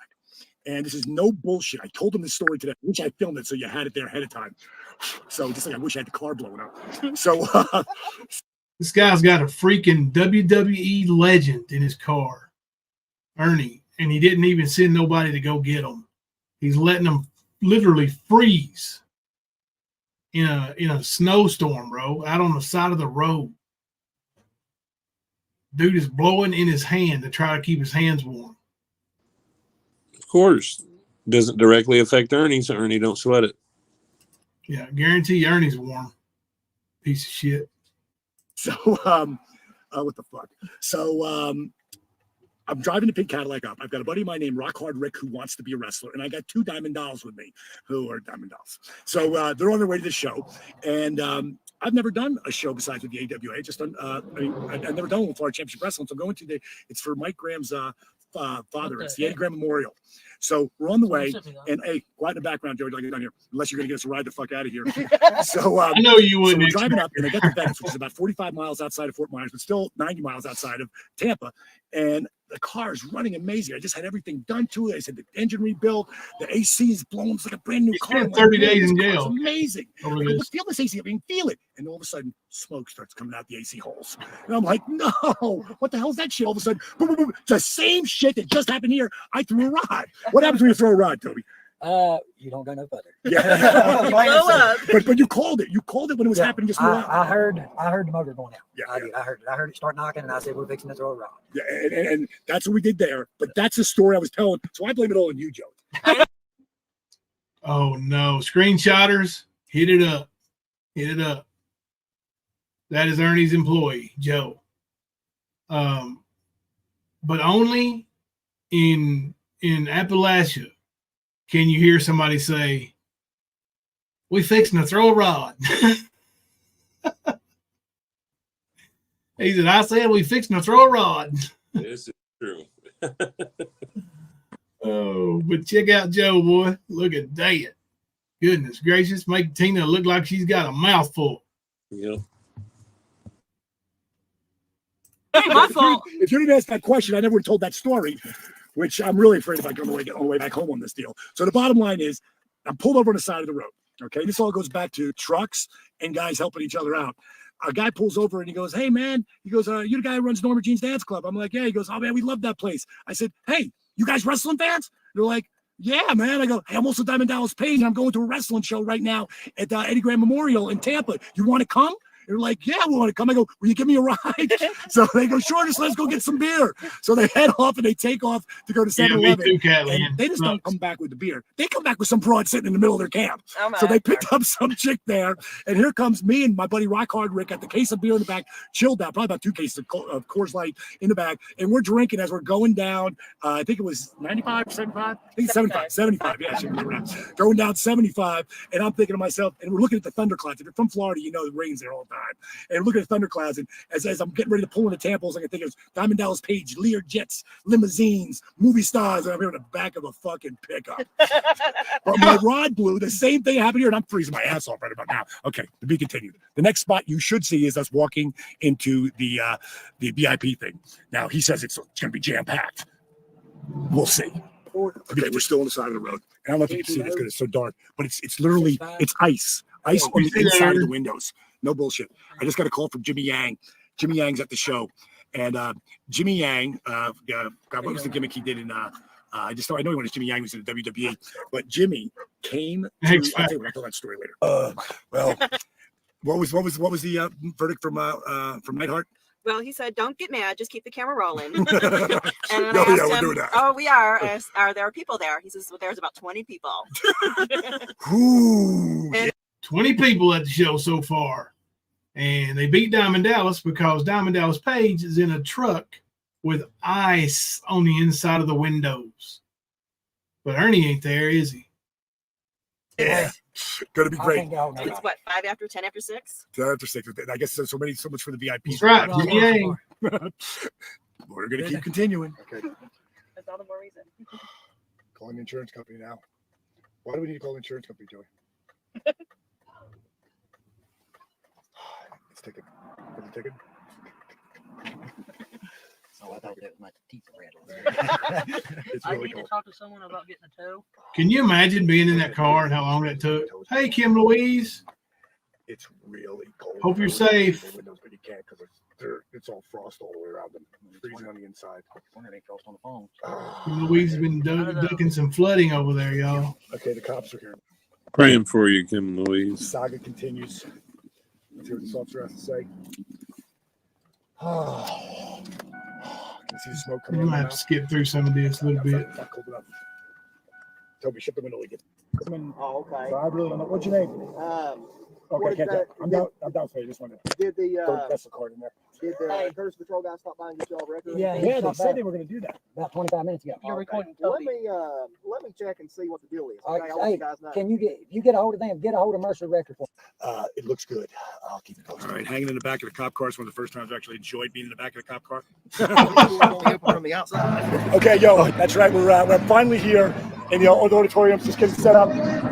Remember, I told you it was such a clusterfuck. You see those people lined up to get autographs? Yep. There were people there, Ernie. Why didn't you pay people, bitch? Because you spent the pre-sold ticket money, didn't you, bitch? Sure did. That's why I What's didn't going have. on? Do what, Kemper? That's why I didn't have that TV too. Yep. And he couldn't afford to go buy one. They're still setting up the ring. Show's supposed to start in what time you got? Have we got time? So it's supposed to start in 20 minutes. They'll have the ring set up. Okay, so I'm here with The great promoter, Ernie Shell. The event's set to start in 20 minutes, and he doesn't even have the ring set up yet. If you know anything about actual wrestling, like, and I'm sure a lot of you don't. Shouldn't you test it a little? After Yeah. Workers like to get there before the crowd comes in, go in, feel the ropes, feel how they feel when you run, and Right. when you climb to the top. Yeah, you absolutely test the ring. I thought. Yeah, and I'm sure somebody actually did, but it doesn't look good in front of the crowd. Yeah, 20 minutes isn't enough time to do all that either. No, they should have. And that's people's safety. Yeah, all that should have been done before the doors ever opened for the public. Oh yes, absolutely. Probably the day before. Pearl, where are you stationed at? Now, Air Force, are you still in the chat? I know you work with the weather and all that, but a snowstorm of that magnitude didn't just sneak up on them, right? Like Ernie knew there was a chance for bad weather the day before. He could have canceled, rescheduled, or he could have went in the day before and got everything set up. Yeah. But he probably only had the hall rented out for like that day. He probably only had that ring rented for that day. Like, you know how that shit goes with him, man. I do, but I know the Armory doesn't cost much. In 2011, for an Armory in West Virginia, he probably paid around $75 to $100 a day. Okay. For that Armory. So, I mean, he should have took $100. I mean, hey, double it. Say it's $200. He should have took $200, went in there and got that ring set up the day before. 4 VIP tickets gets him that hall for 2 days. Yeah. So he's just not a businessman. He doesn't think things through, and it's Ernie fucking Shell. Yep. And he's obviously not really a wrestler because he knows that shit needs to be done before, ahead of time. Yep. I'm Special Earl Huff with 2nd Battalion, 22nd Infantry in Kabul, Afghanistan. I drove through hell and high water to get here, but we're finally here. I'm about to see some action, and I'm here with Diamond Dallas Page. Wow, that guy don't look old enough to be all he said he was, does he? But there's your military guy, man, that drove through hell and high water to get there. Yep. And you gave him a shit. Yep. Oh, yeah, they changed everything up last minute. It was I had to get some of the screenshots from some of the stuff that was said about that show. If we can get April Hunter on the show, man, it'll be awesome. Childhood hero. So dreams coming true. Hey, so what are you, Army? I'm in the infantry in the Army. Army infantry with a 5th Mountain Division. Very cool, very cool. I appreciate the service, brother, man. All right. He was the first one actually.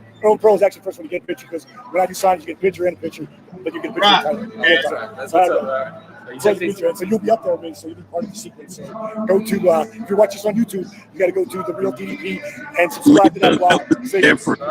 More to come, okay? Boom. Yeah. That was Horror at the Plex, Lisa. Yeah, that was years later. That was 6 years later. Yeah, that was money that was given to him by a quote sponsor, and he took the money and bought a Lexus. Yeah, instead of paying the talent there. Yep. Which never got. Well, they did get paid, but not by Ernie. Dr. Sack, God rest his soul, paid him. What kind of phone do I have? Your phone's an iPhone 12 Pro. 12? Mm-hmm. No, it might be a 13. Here, let me see. 13. You got it open? Mm. Where's your save here? You gotta get the top and just go to the bottom. Settings. Do you need help? I might need you to actually look at it. Let's see. About iPhone 13 Pro. 13 Pro. Mm-hmm. There you go. Thank you. You're welcome. All right, y'all ready? Great. Episode 3, Bluefield Hell. And I really love the people of Bluefield. I want to put that over. Nanny Kim. Actually, at the arena, I got there one piece. We all did. I got there 2 hours late. Yeah, this was a wrestling event. The one in 2017 was Horror at the Plex. He tried to do a Comic Con type thing where he had celebrities, but they were actually, not really. Like they were like B-list celebrities come like in. Kurt Roberts and people like that. Yeah. And those people all got the hose. iPhone 13 or iPhone 13? But check this out. Ernie did do time in jail over this situation with Diamond Dallas Page. He spent, 28, 30 days in jail, something like that? Yep. He gets arrested at the end of this because he hired police officers and he didn't have the money to pay them either. So they arrested him for fraud. Yep. But I got there just the same, and that cop was so cool to give me a ride. And the wrestling card again proved true. Thank God I changed my name to Dallas Page. Because if you would have saw Paige Falkenberg on there, I never would have got the ride. You also saw me interview a new X Factor. It would depend on where you did it at and how much how many WWE stars. You're probably looking at for older stars, like that aren't actually in the WWE right now. If you wanted them to just show up for an appearance, probably, $500 a piece. If you wanted them to, plus, food and travel. But if you wanted them to actually get in the ring and wrestle or work a match, probably $1,500 a piece with today's money and all that. And the venue, most venues now would want insurance, and that would be the most expensive part of renting a venue. The venue would probably, insurance for the venue probably cost you, $300 or $400, and then the venue would probably be $250. If you did it at an armory like that. So you could probably do a show for, I don't know, $7,000 or $8,000, and have 3 or 4 former WWE guys. A buddy of mine who is over there and spends a lot. He's a warrior. He's an infantry soldier, and I'm glad we got him on this podcast as well, because he's going to be going back there and playing this for all his boys. And I want you guys to know, I've been to Iraq 3 times, been to Afghanistan once. Whenever they make the call to me to come on back, I'll be back again to see y'all. So respect what you're doing, keep your head down, and take care of each other. This is the end of episode. Oh, I didn't know that was the end of the episode. All right, let's get a pull. Y'all want to see episode 4? We're almost all the way through it now. Might as well. We're this far, you know what I mean? This far into it. Yeah, it's not too bad, X Factor. Just it's always a negotiation. Now if you call them up and give them what they're asking right off the bat, you're probably looking at double that. But yeah, it's reasonable to run an event.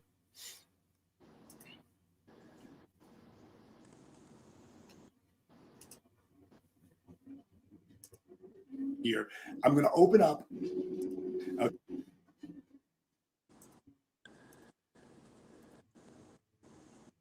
It's still sharing screen, huh?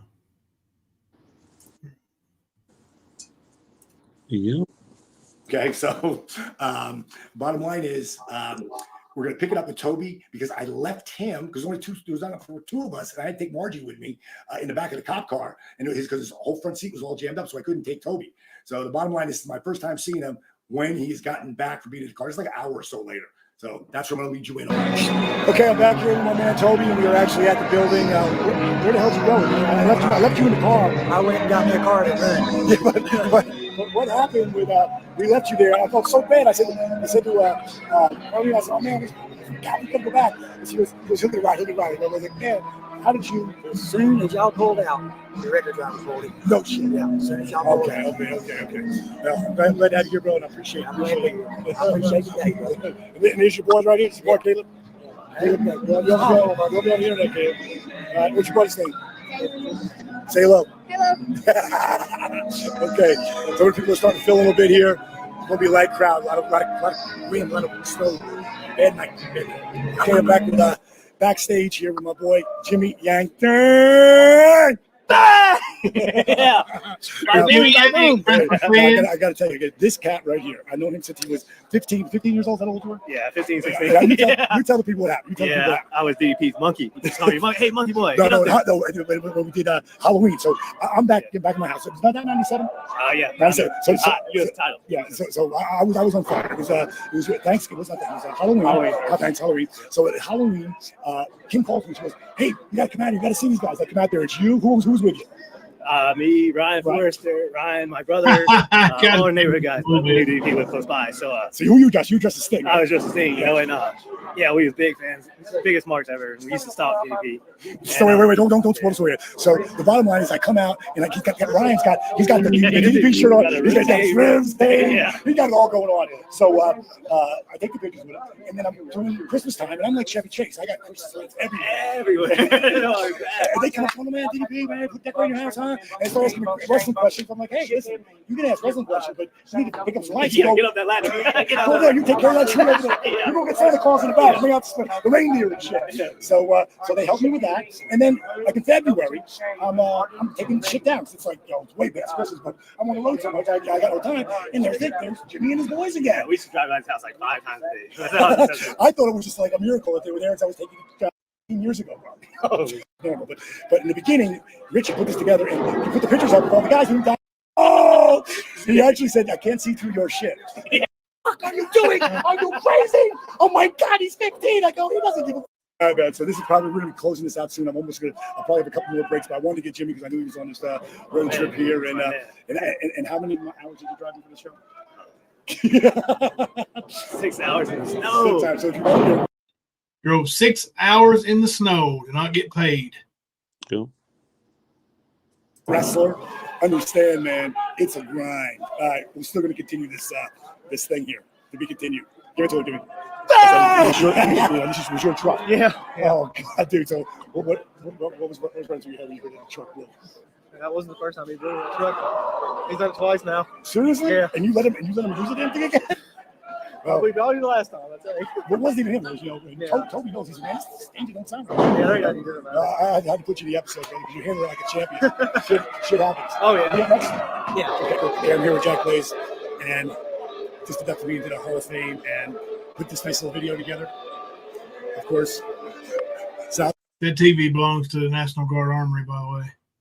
It's not right on time. The screen's a little shaky. But I told you it's been a clusterfuck of a night, but it's still damn good video. We ended right there with me being inducted into the LPW Hall of Fame, which when I first heard that, I was like, what? What Hall of Fame? But yeah, they inducted him into the LPW Hall of Fame, and he's never wrestled there. So, just a gimmick to, suck people's money out of them. But the guy, Jack Blaze, was such a nice guy. And Lex Luger was the first one to be inducted in their Hall of Fame. So that was an honor to me, because when Lex starts something out, we all know, a lot of you, I'm not sure if you know about Lex's story, but you should check into it. It's pretty inspirational. I would say pretty. It's very inspirational. And the last guy to be inducted in their Hall of Fame was one of my mentors, Jake the Snake Roberts. So, all right, so I'm going to end this episode here in Coder. That's not his defense part. But he was a positive note somewhere on it. So this, we're almost all right, man. I hope you're having fun with it. If you're not, might as well go ahead and knock it out. Y'all want to knock it out? There wasn't much on episode 4. Episode 5, guess what happens? Kemper. You know what happens. Say at the end is when Ernie gets arrested. Uh-huh. They walk him out of the building in cuffs. So this is the end of Reality DDP TV, episode 5 of Bluefield Hell. And this is the... Okay, got my boys here. Let's pack it up here so you can see that this is the actual car I'm getting to drive in this time. You guys got heat in there? Oh, yeah. Okay. That's Gabriel and Caleb, all right? That's my boy Toby's guys. I'm actually getting out of here in a car that's got heat. Imagine that shit. Toby, here we are again. And a motor that runs. And a motor that runs. Yeah, buddy. All right, hold on one second. Let me move some of this around. Okay, guys, we're at the end of the journey. I will end this now. Leaving Bluefield, not hurt, and actually had a decent time for being such a no. All right, kicking off. It does not save the day. Okay, I thought it was over. I just talking to Shane Helms, who said that I'm on the way. What are we about 40 miles outside of Charleston? It's 10 to 1 in the morning. I got a 4 o'clock wake up call, and I got a 6 o'clock flight. I'm gonna be so burned out. I just lost Shane Helms, who told me, he said, call me back. This story is amazing. He really is. Got Shane Helms to subscribe to the Real DDP blog, because you guys who watch this on YouTube, I always say you got to still go subscribe to the Real DDP, because there's other shit I put on this as well that leads into it. But when I was talking to Shane Helms, he told me that that April Hunter, who told me she hadn't been paid when I talked to her, she told me that that she was going to kick his teeth down his throat if she didn't pay him. And I looked at her and I thought, well, girl, you could do it, because she'd have killed him. But yeah, April Hunter was going to beat his ass. Good God. Shane told me, I'm delirious right now. You guys know what I've been through so far, because right now we're 10 to 1 in the morning of day 2 of this hell in a cell massacre. Okay, get to the fucking point. Oh my God.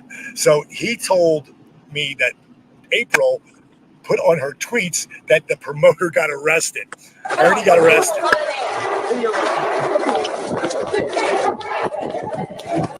What is that, Kipper? There it is right there. You see that little bow-legged bitch? Put some laughy faces in the chat for Skirndall getting arrested. Yep, it's coming soon again. Very soon. I have no criminal record, Kemper. Yep. I have no criminal record. But he also forgets that he spent some time in Virginia jail for non-payment of child support. Yep, sure as hell did. But he don't have a criminal record, right? Mm-hmm. He had that little stuff wiped off his where you can't look it up with the background checks. But he's got a criminal record. He had one before all this shit. Yep, sure did. Then no, Ernie, this wasn't civil. You were charged with fraud. But he lied to everybody about what happened. He was telling everybody that he ended up suing everybody for slandering his name and all this other stupid ass dumb shit that he says. Mm-hmm. He didn't sue nobody for the shit that did happen to him. Yep. That's why he gets that evil in his voice over his baby mama. Mm-hmm. He hears about her and it's like, whatever, dude. You're not tough, Ernie. You're just mad because people will speak on you. Yep. That means that April didn't get paid and she was going to kill him, or I don't know, maybe Anvil didn't. I don't know. But I know if Anvil didn't get paid, that's going to be a problem. But this has been the biggest clusterfuck in my 20-year career, considering 22-year career. Take it back to my managing days in 1988. Not even counting back to 78 when I tried wrestling. All right, guys. You just heard WWE Hall of Fame wrestler who've been wrestling or in the business since 1988 say that this was the biggest clusterfuck he's ever seen. And Ernie Shell owns that distinct title. Good job, Ernie. Yep. That never really went anywhere. But from 1988 to 2011, 23-year career coming up this February, this is the most insane ride ever. And if you've watched all these videos, you know I'm not bullshitting you. All right. I'll probably just click out on me and Toby. I'll probably take it to the airport tomorrow. I'm just going to keep this journey going the whole way, because I got a movie shoot I got to do too for a short film that I'm shooting in Connecticut. I'm just going to keep this shit coming. Yeah. How you doing over there, Toby? I'm hanging in there. I just can't believe they arrested Ernie. Hanging in there. Can't believe they arrested I want you to Ernie. think about that. Okay? You've known Ernie for, what time did you meet him today? I've known Ernie for about 10 hours. 10 hours time. Now I want you to rethink that statement. They arrested Ernie. How you doing over there, Toby? I'm hanging in there. I just can't believe they arrested Ernie. Now wait a minute now. I want you to think about that. Okay? You've known Ernie for, what time did you meet him today? I've known Ernie for about 10 hours. 10 hours time. Now I want you to rethink that statement. Can you believe they arrested Ernie or not? Well. wait. That well said it all. Say it. Well. When he told me, when I got in the car with him today, he told me, he said, I'll take care of you. I'll buy you dinner. I'll buy anything. For some odd reason, I ended up paying the tolls. Haven't eaten nothing yet, but I'm headed back. Hey, did I hook you up, though? Yeah, you did. You having a good time? I'm having a great time. I still think it's a Dream. But yeah, I'm having an honest to God good time. Oh God! Did I hook you up though, bro? Yeah, you did. You did. Well, when he told me, when I got in the car with him today, he told me, he said, "I'll take care of you. I'll buy you dinner. I'll buy you." For some odd reason, I ended up paying the tolls. Haven't eaten nothing yet, but I'm headed back. Hey, did I hook you up though, bro? Yeah, you did. You having a good time? I'm having a great time. I still think it's a dream. You what, bro? I said Toby even paid the tolls. Yeah, had to pay his own tolls, man. I mean, this is Skern Dog we're talking about. You know, low life scumbag. Diamond Dallas Page hooked him up. I was muted. I paused out and didn't realize I was muted, but the reason why I was pausing is to show y'all or tell y'all that, you know, Diamond Dallas did give him a little money, but you know, this guy's hungry. He still hasn't ate. Like, Ernie screwed this guy every which way but loose. And it's terrible how this guy was treated, man. I'm saying if anybody gives him the chance, he'll do it to them too. It don't matter who. Absolutely. He'll do it to somebody he don't know. He'll do it to people that he, quote, is close to or loves or cares about. Because all he cares about is Ernie. But I mean, honestly, I'd like to know, or actually, I don't even need to know. I just challenge people that are close to Ernie. How much does he really tell you that he loves you or shows any kind of caring emotions towards you at all? Think about it. Just think about it. Because I already know the answer and what it is, but they need to see it. Man, it's been like bringing down some slushy, snowy, icy stuff tonight, man. Really? Yeah. They got the pop trucks out. Yeah, I'm having an honest to God good time. Oh God, we were having a hell of a time here in hell, but it's been hell to sell. Continue. Yep, still going to continue. I'm finally back to the hotel. Toby is finally gone. I have to be up. It's 1:48 right now, and I got to be up at 4:10. I'm going to be up. That means I'm going to sleep for an hour and a half, take a nap again. I still have to put together my room. As you can see, my shit's everywhere. It's all strewn all over the place. I tried jamming it back. I already got a wake-up call. All right. Hold on. Let me check this out real quick. Hello. Yeah. They did it. No kidding. He saved me again. Oh, it's tremendous.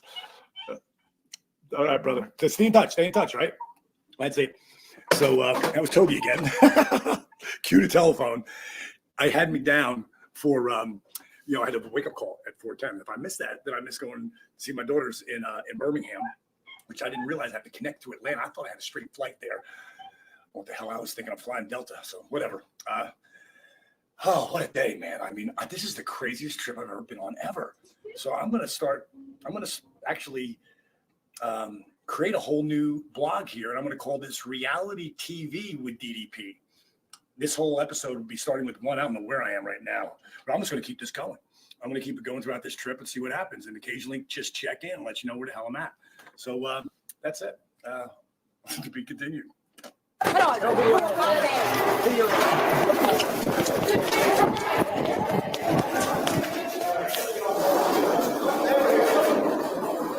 There goes our payday. Toby saves the day again. Did you hear that? What? You gotta say, there goes our payday. Yep. Listen.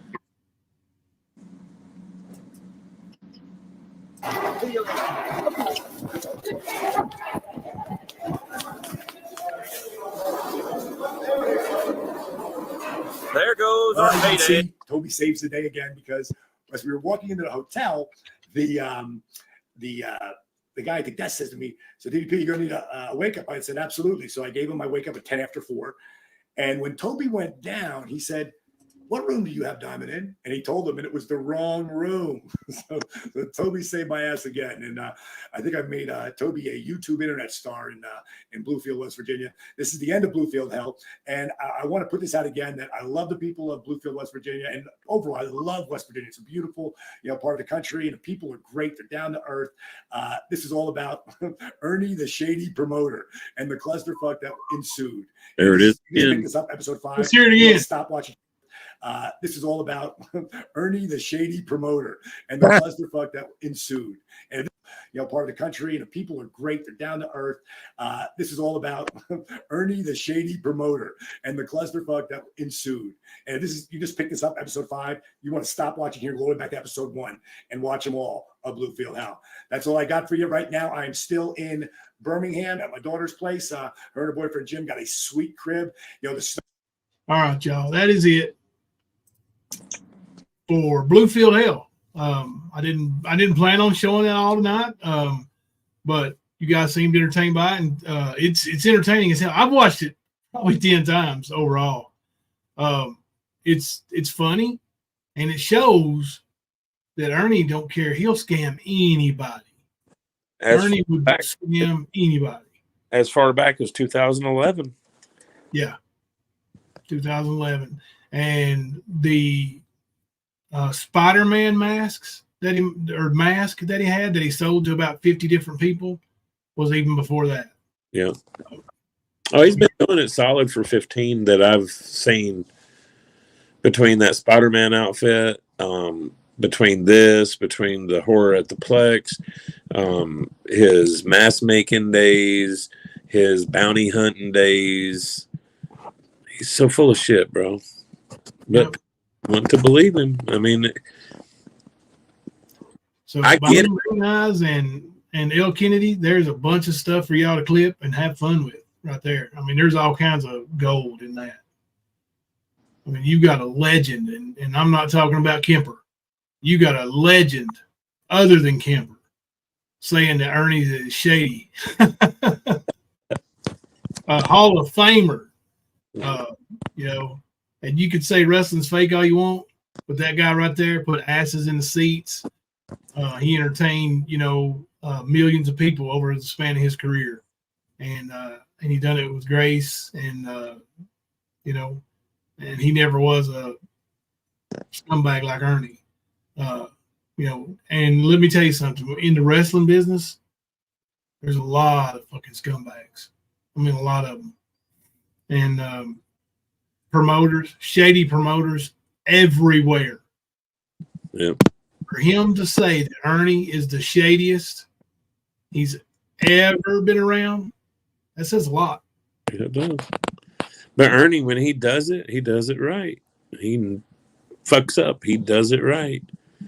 Beth, the Spider-Man mask, it was an outfit. I guess he did parties or got it to do a party. I can't remember exactly how it was. He came about it, but it was, a really good costume. Like it's movie production from what I understand. And he sold it numerous times on eBay, I think it was, or something. Yep.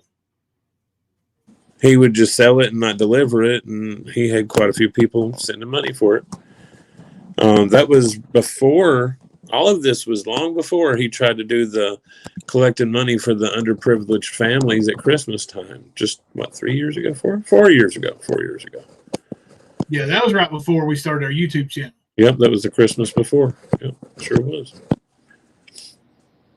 I'll find a picture of Ernie at James's birthday party in that Spider-Man suit, and I'll show y'all.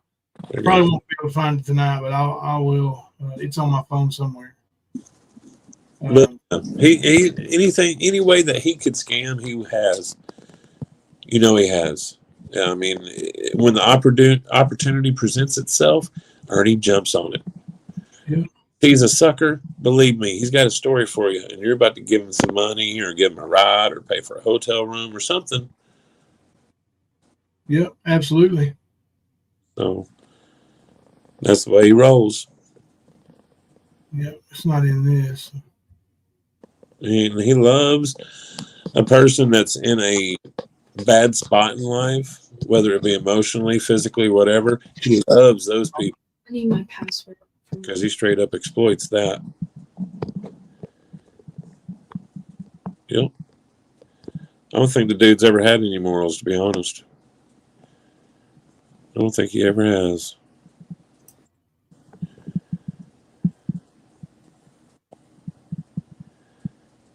Did that work? Yeah, Beth. like I said, he's had all kinds of shit. I mean, hell, he even stole a mask that he didn't make and claimed that he made it, and then sent it to someone else that sent him money for it. In that video, the guy that was actually the purchaser made a video about how Ernie had stole it from one person, made a couple of changes, and sent it on as his own. And he sent it back to the person it was stolen from and took the loss anyway. I guarantee you Ernie never made good on that. No way. You know? Like, any way that he can, he will scam. Well, for him to make good on anything, he's going to have to admit that he was wrong. Right. Well, I mean, look at the $1,500 he took from you. Yeah. You know? And next thing, wasn't the next thing that he was saying to you is he was given so long to live in the emergency room? Mm-hmm. Emergency room doctor told him he had just a few weeks to live because of his brain, something in his brain. So that was the first time he had reached out to you since that money came up missing, and you never said you took this money or nothing like that to him. But that's the way he tried to make his entrance back into your life again. Yep. Like that sympathy pull, that bullshit that he does. Oh, they've been bully stalking and harassing me and my family for 3 years. Bullshit, boy. Bullshit. That's what you've done to everybody else. And you don't like it when it comes flying back at you. But the thing is nobody's broke a law to give you a taste of your own medicine. However, you have broken many laws, and you still continue to break many laws. You're a fugitive from justice, Ernie. There's no way out of it. I'm going to look at the comments, see if I can. So, good luck. You think you can? All right. But you also think you're fucking a werewolf and a super soldier, and that you were kidnapped by the government as a child and experiments were ran on you. Like bullshit, bullshit, bullshit, and bullshit. Shut up. Lying ass. What you looking through? Looking at the comments to see where Ernie was fighting with him. See if they're still in there. Threatening them and stuff. I see some familiar people in here. Some Beach made a comment on here. Isn't Some Beach a friend of Ernie's now? No, that's Beach Blanket you're thinking of. Beach Blanket. That's right. That's who you're thinking of. Yeah. Look at episode 4. Let's see.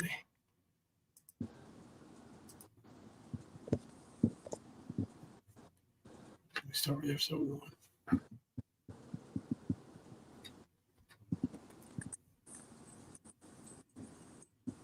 Well, what was that one wrestler's name that you said that you knew and you would talk to that was one of the people on the card?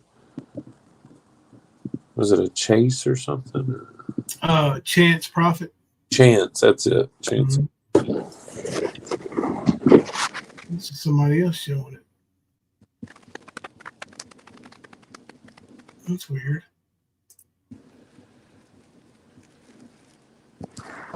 Huh. Get out of here. Who's going to bed?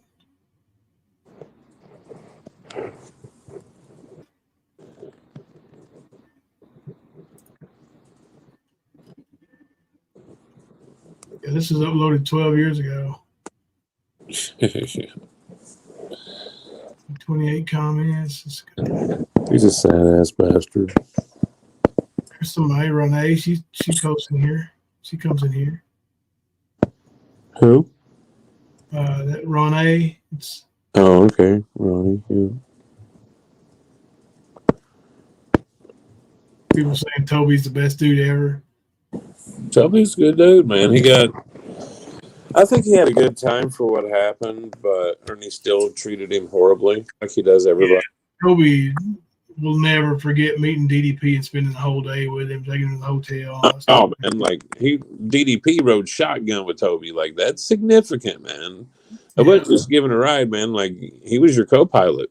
You know what I mean? Like, navigator, so to speak. So 1 year ago, F-13 Killer Hawks said, "Wow, can you believe Ernie's still scamming people today? Now he's a fake bounty hunter who claims to be taking down child predators to get sweet old ladies to donate money to him and hunt down child predators." gotta love it. Oh. Everybody knows, man. You just suck at this. That's your problem. You really do suck at this, Ern.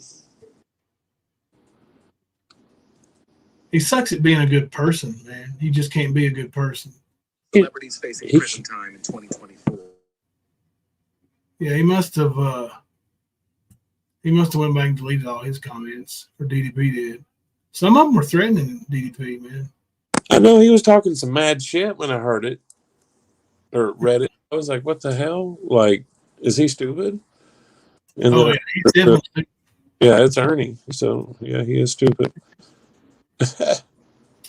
Damn sure he is. That's right, Kaz. He never was a good person. He had some people fooled, though.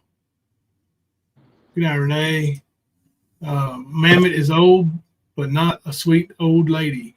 No, he ain't scamming Mammoth. He never got a penny from her. Well, she ain't got no pennies. No. Oh, you're okay, Andrea. It's all right to be late. Yeah, I mean, you can't scam somebody that don't have no. Mama T learned her scamming from Ernie. Like, she does what he does. She pretends to be somebody she ain't and tries to get money from people for it. Big advocate of victims. Yep. Right. She is the lizard of the lot. I mean, that's what the fuck she is. Did you see my Mama T short that we put on the channel? I may have. I don't know specifically, man. I just put it up today. It's Mama T flu. I haven't seen it then. We were getting some good feedback on it, so I figured, hey, let's just. I'll have to go check it out. I've been at work or busy before work most of the day, so I haven't got a chance to do anything. We'll play it here. I just seen that bullshit that Ernie was posting on his channel. Just now? Oh, no. Earlier today before I got busy.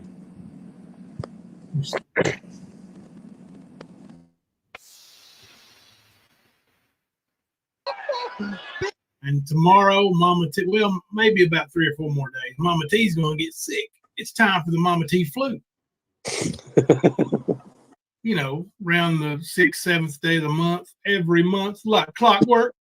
I got the flu, y'all. I'm sick.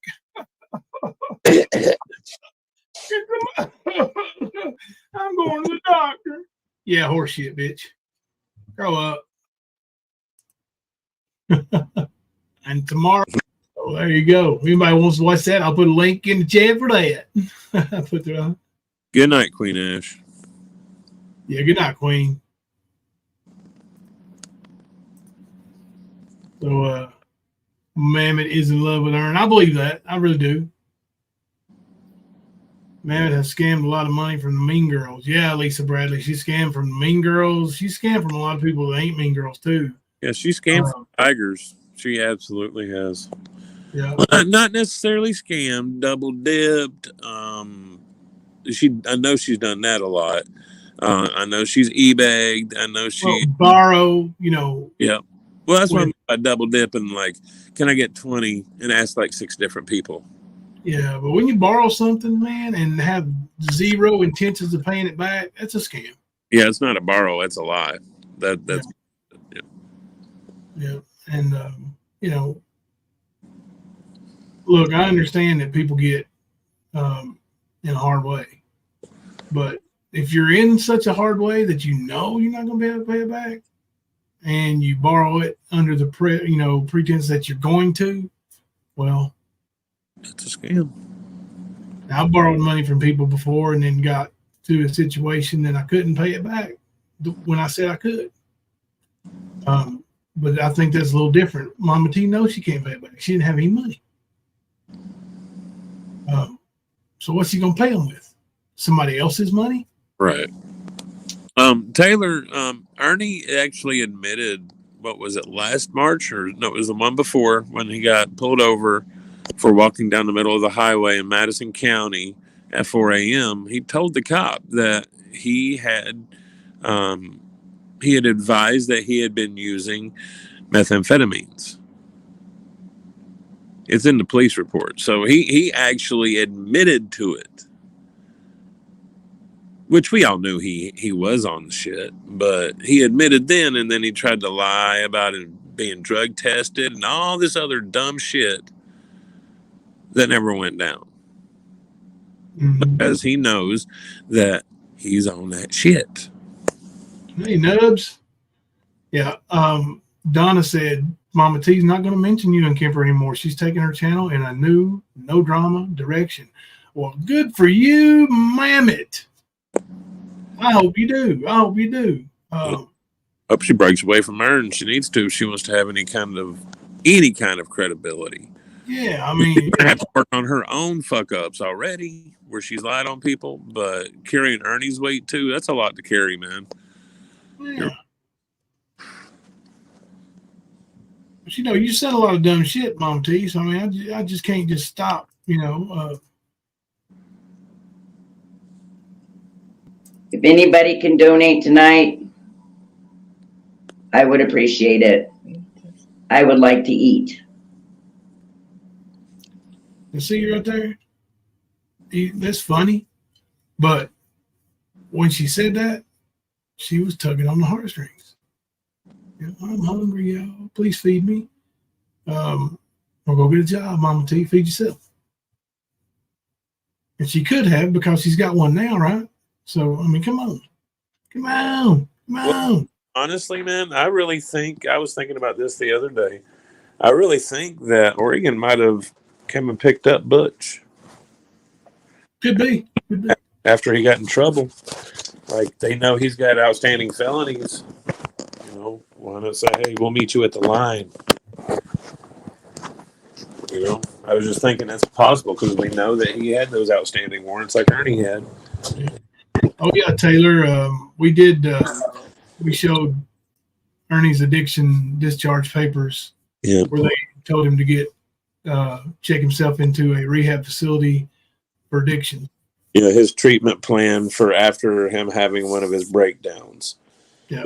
And they advised him to go to an inpatient facility and then do outpatient and living in like a transition home. Like what he used to work at or in at the Hay House that time. So, but he didn't do it. He went on and started some other bullshit and carried on with his bullshit ways, and things would just escalated.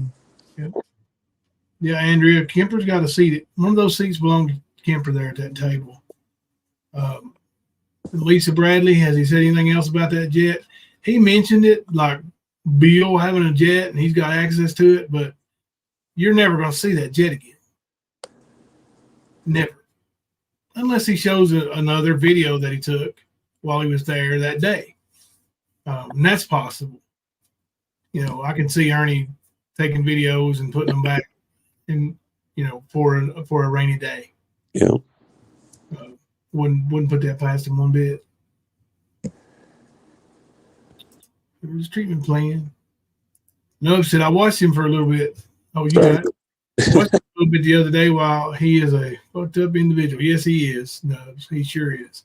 And all his threats, like he's threatening the docs there mods because their face was the most stupidest thing Jimbo's ever done. I asked them everyone if they wanted to have their face on there, big boy. And you know what? They weren't afraid of you. They know who you are. They know what you do. Well, you know, at least we haven't asked for driver's license to be a mod. Right. And this is, you know, your doxing, Ernie, it's overrated, bro. It's overrated. Yeah, you're a puss. You think what you do affects people? I'm going to tell everybody their real name and give their address. Okay. Hopefully, you give their mailing address too, so somebody can send them Christmas cards. Yeah, he's just mad because he don't have an address. Yeah, he sure don't, little tiger bitch. His next address, a fickle address, will be in the Kentucky Department of Corrections. Mm-hmm. Tiger Lori want her address put out there? I got it. Hell, I said I went to a grocery store in that town and she freaked the fuck out. Yeah. He dogs me. He dogs me. No, oh my gosh. The swimming pool. Like, oh, give me a fucking break, y'all. Y'all are stupid. Yeah, Taylor, it is. Wow, really? So it's on paper to solidify his addiction. He always seems, to me, sped up in overdrive. And that's exactly what they said. He needed treatment for his addiction to stimulant.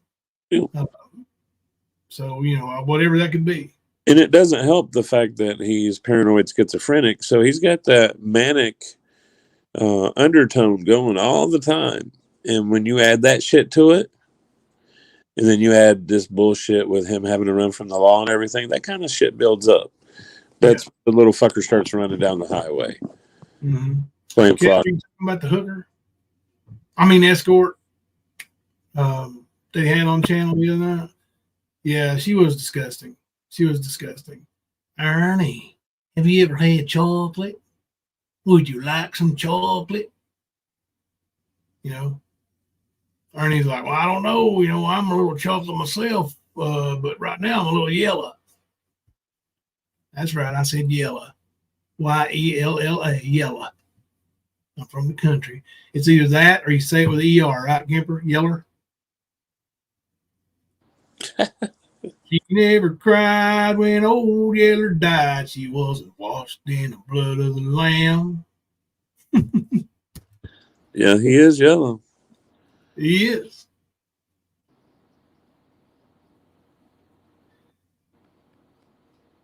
Oh, yeah, you got to see that one, Cass. Behind Greenhouse video. Oh, that was a good one. Yes, it was. Mm-hmm.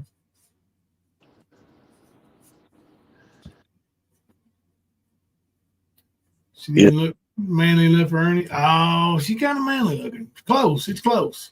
Ernie's do a visit with his boy, Phil. Early, kind of wiener. You know, And we ain't talking about Phil that comes out in February, Punxsutawney Phil or whatever, the little groundhog. We're talking about Phil. Fill him up, Ern. the same Phil he talks about in the first highway run. That's right.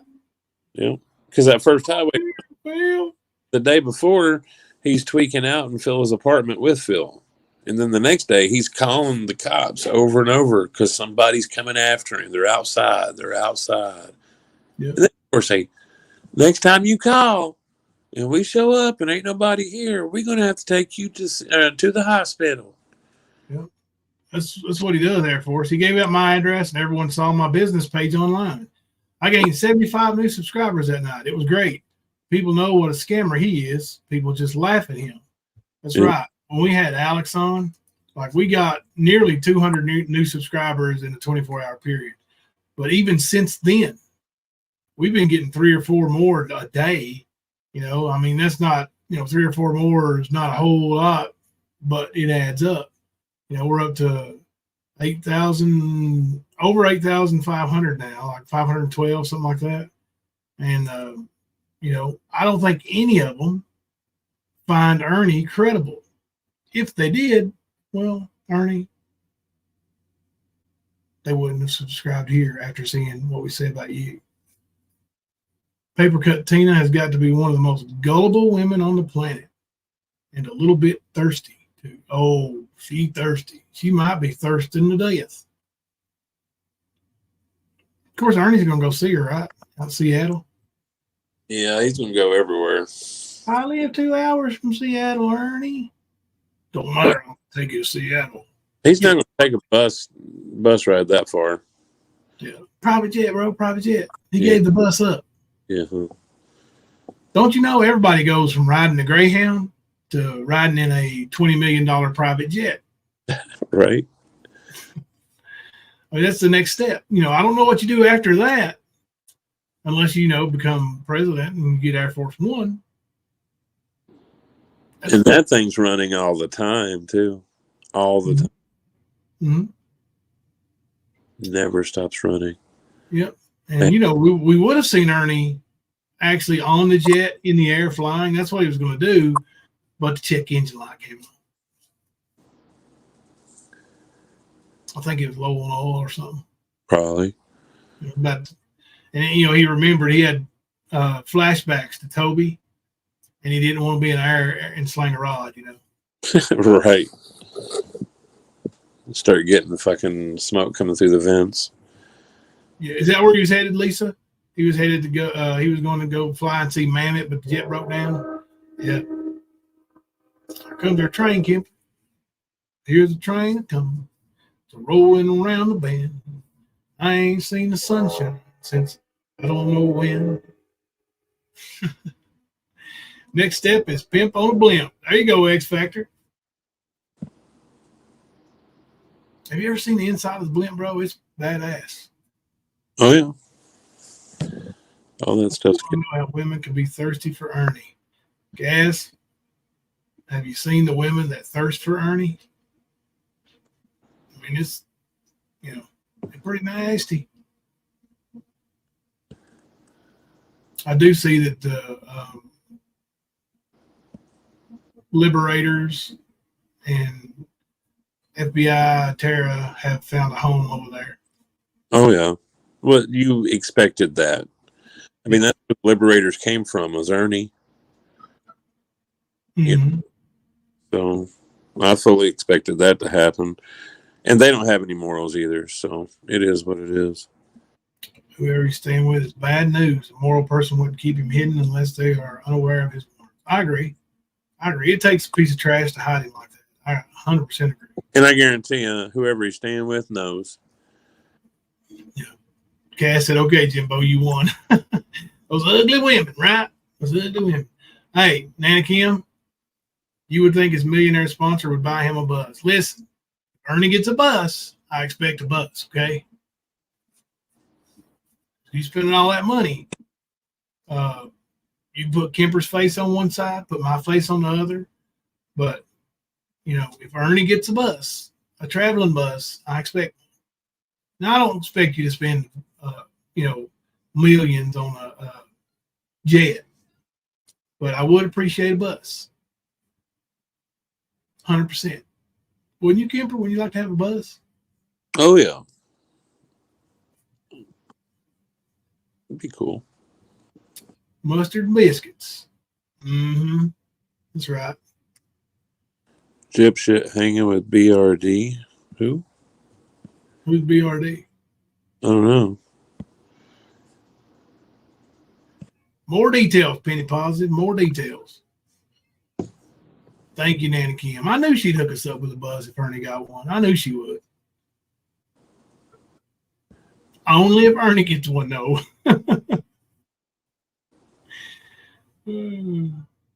Brad. Oh, okay. Imaginary Brad. Got it.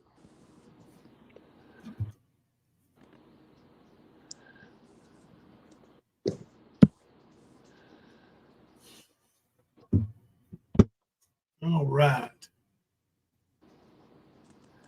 We'll get Toby to drive the bus. Hell yeah. Oh, Toby, he'd probably love that. With Daddy Bread. Oh, one of the tour bus. That's what we want, Lisa Bradley, big tour bus, Oh, hell, I'd live on one. I had one, man. I'm not going to lie. I've always, well, not always, of course, but over the last few years, I've been looking at those buses, school buses turned into, like little vacation places or whatever, man, like drive around with a home inside of them. Some people live in them. I couldn't do that now, but I'm just too big and stuffy, I guess. But I think it'd be cool to have a little bus with, bedrooms, TV, and living room, and all that stuff. I think it'd be cool. Yeah. It would. No short bus jokes now. Come on, Lisa. Come on, Lisa. Quit that. Quit that. We haven't talking bad about us over here. check something real quick. Yeah, I'm just curious on what's supposed to be happening. That was so big, and then he disappears for a day. Does that mean he went underground and was saving some children from the tunnels and shit? I think he did. Oh, okay. I think so, bro. Well, that makes more sense. Yeah. Yeah, Predator Hunter's at work, bro. He's at work. Kipper, I guess we 2.5 hours deep, brother. Yeah. On hump day. On the hippity hump. Yeah. So I guess we'll dip out and come back tomorrow night. Sounds good, man. You working tomorrow? I should be off tomorrow. I hope I am. So we're gonna play it by ear, but I don't know about like 2 or 3 if I have to go in at all. Okay. But I shouldn't.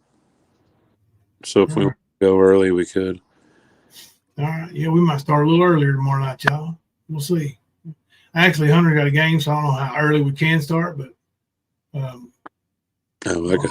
we will let you know. We'll post it tomorrow, and y'all will get delivered a good program. If Ernie does anything magnificent, we will tell you every magnificent move he makes. Right, Kemper? Mm-hmm. You know we will. We always do. That's why we be here. Mm-hmm. All right. Until then, though, I'm Jimbo. And I'm Kemper. Coming to you live from the stand. Did you just shit in my car? Oh, hell no. Jimbo has done found out about our secret plan. The secret plan to get rid of the Stand YouTube channel. Oh, hell. He's seen us. Shit, he's seen us. Jim Bob seen us looking at him. We gotta hide. I ain't scared of Jim Bob. I'm going back. Yes, I mean, I can understand, having to work that, but you're getting 10 days off a week and all that. So, I'm gonna take it.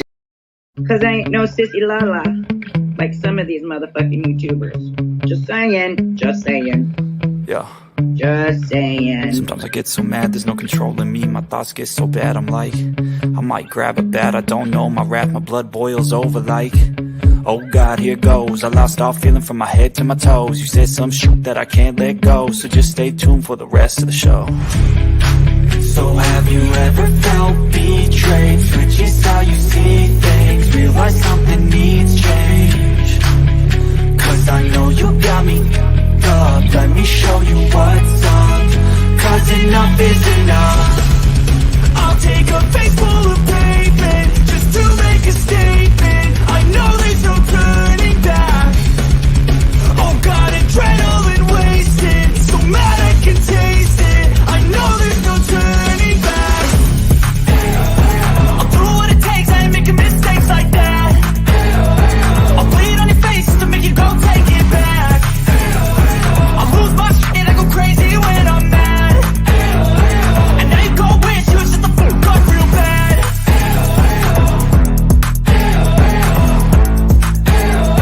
And now that I'm gone, yeah, I know there's no turning back.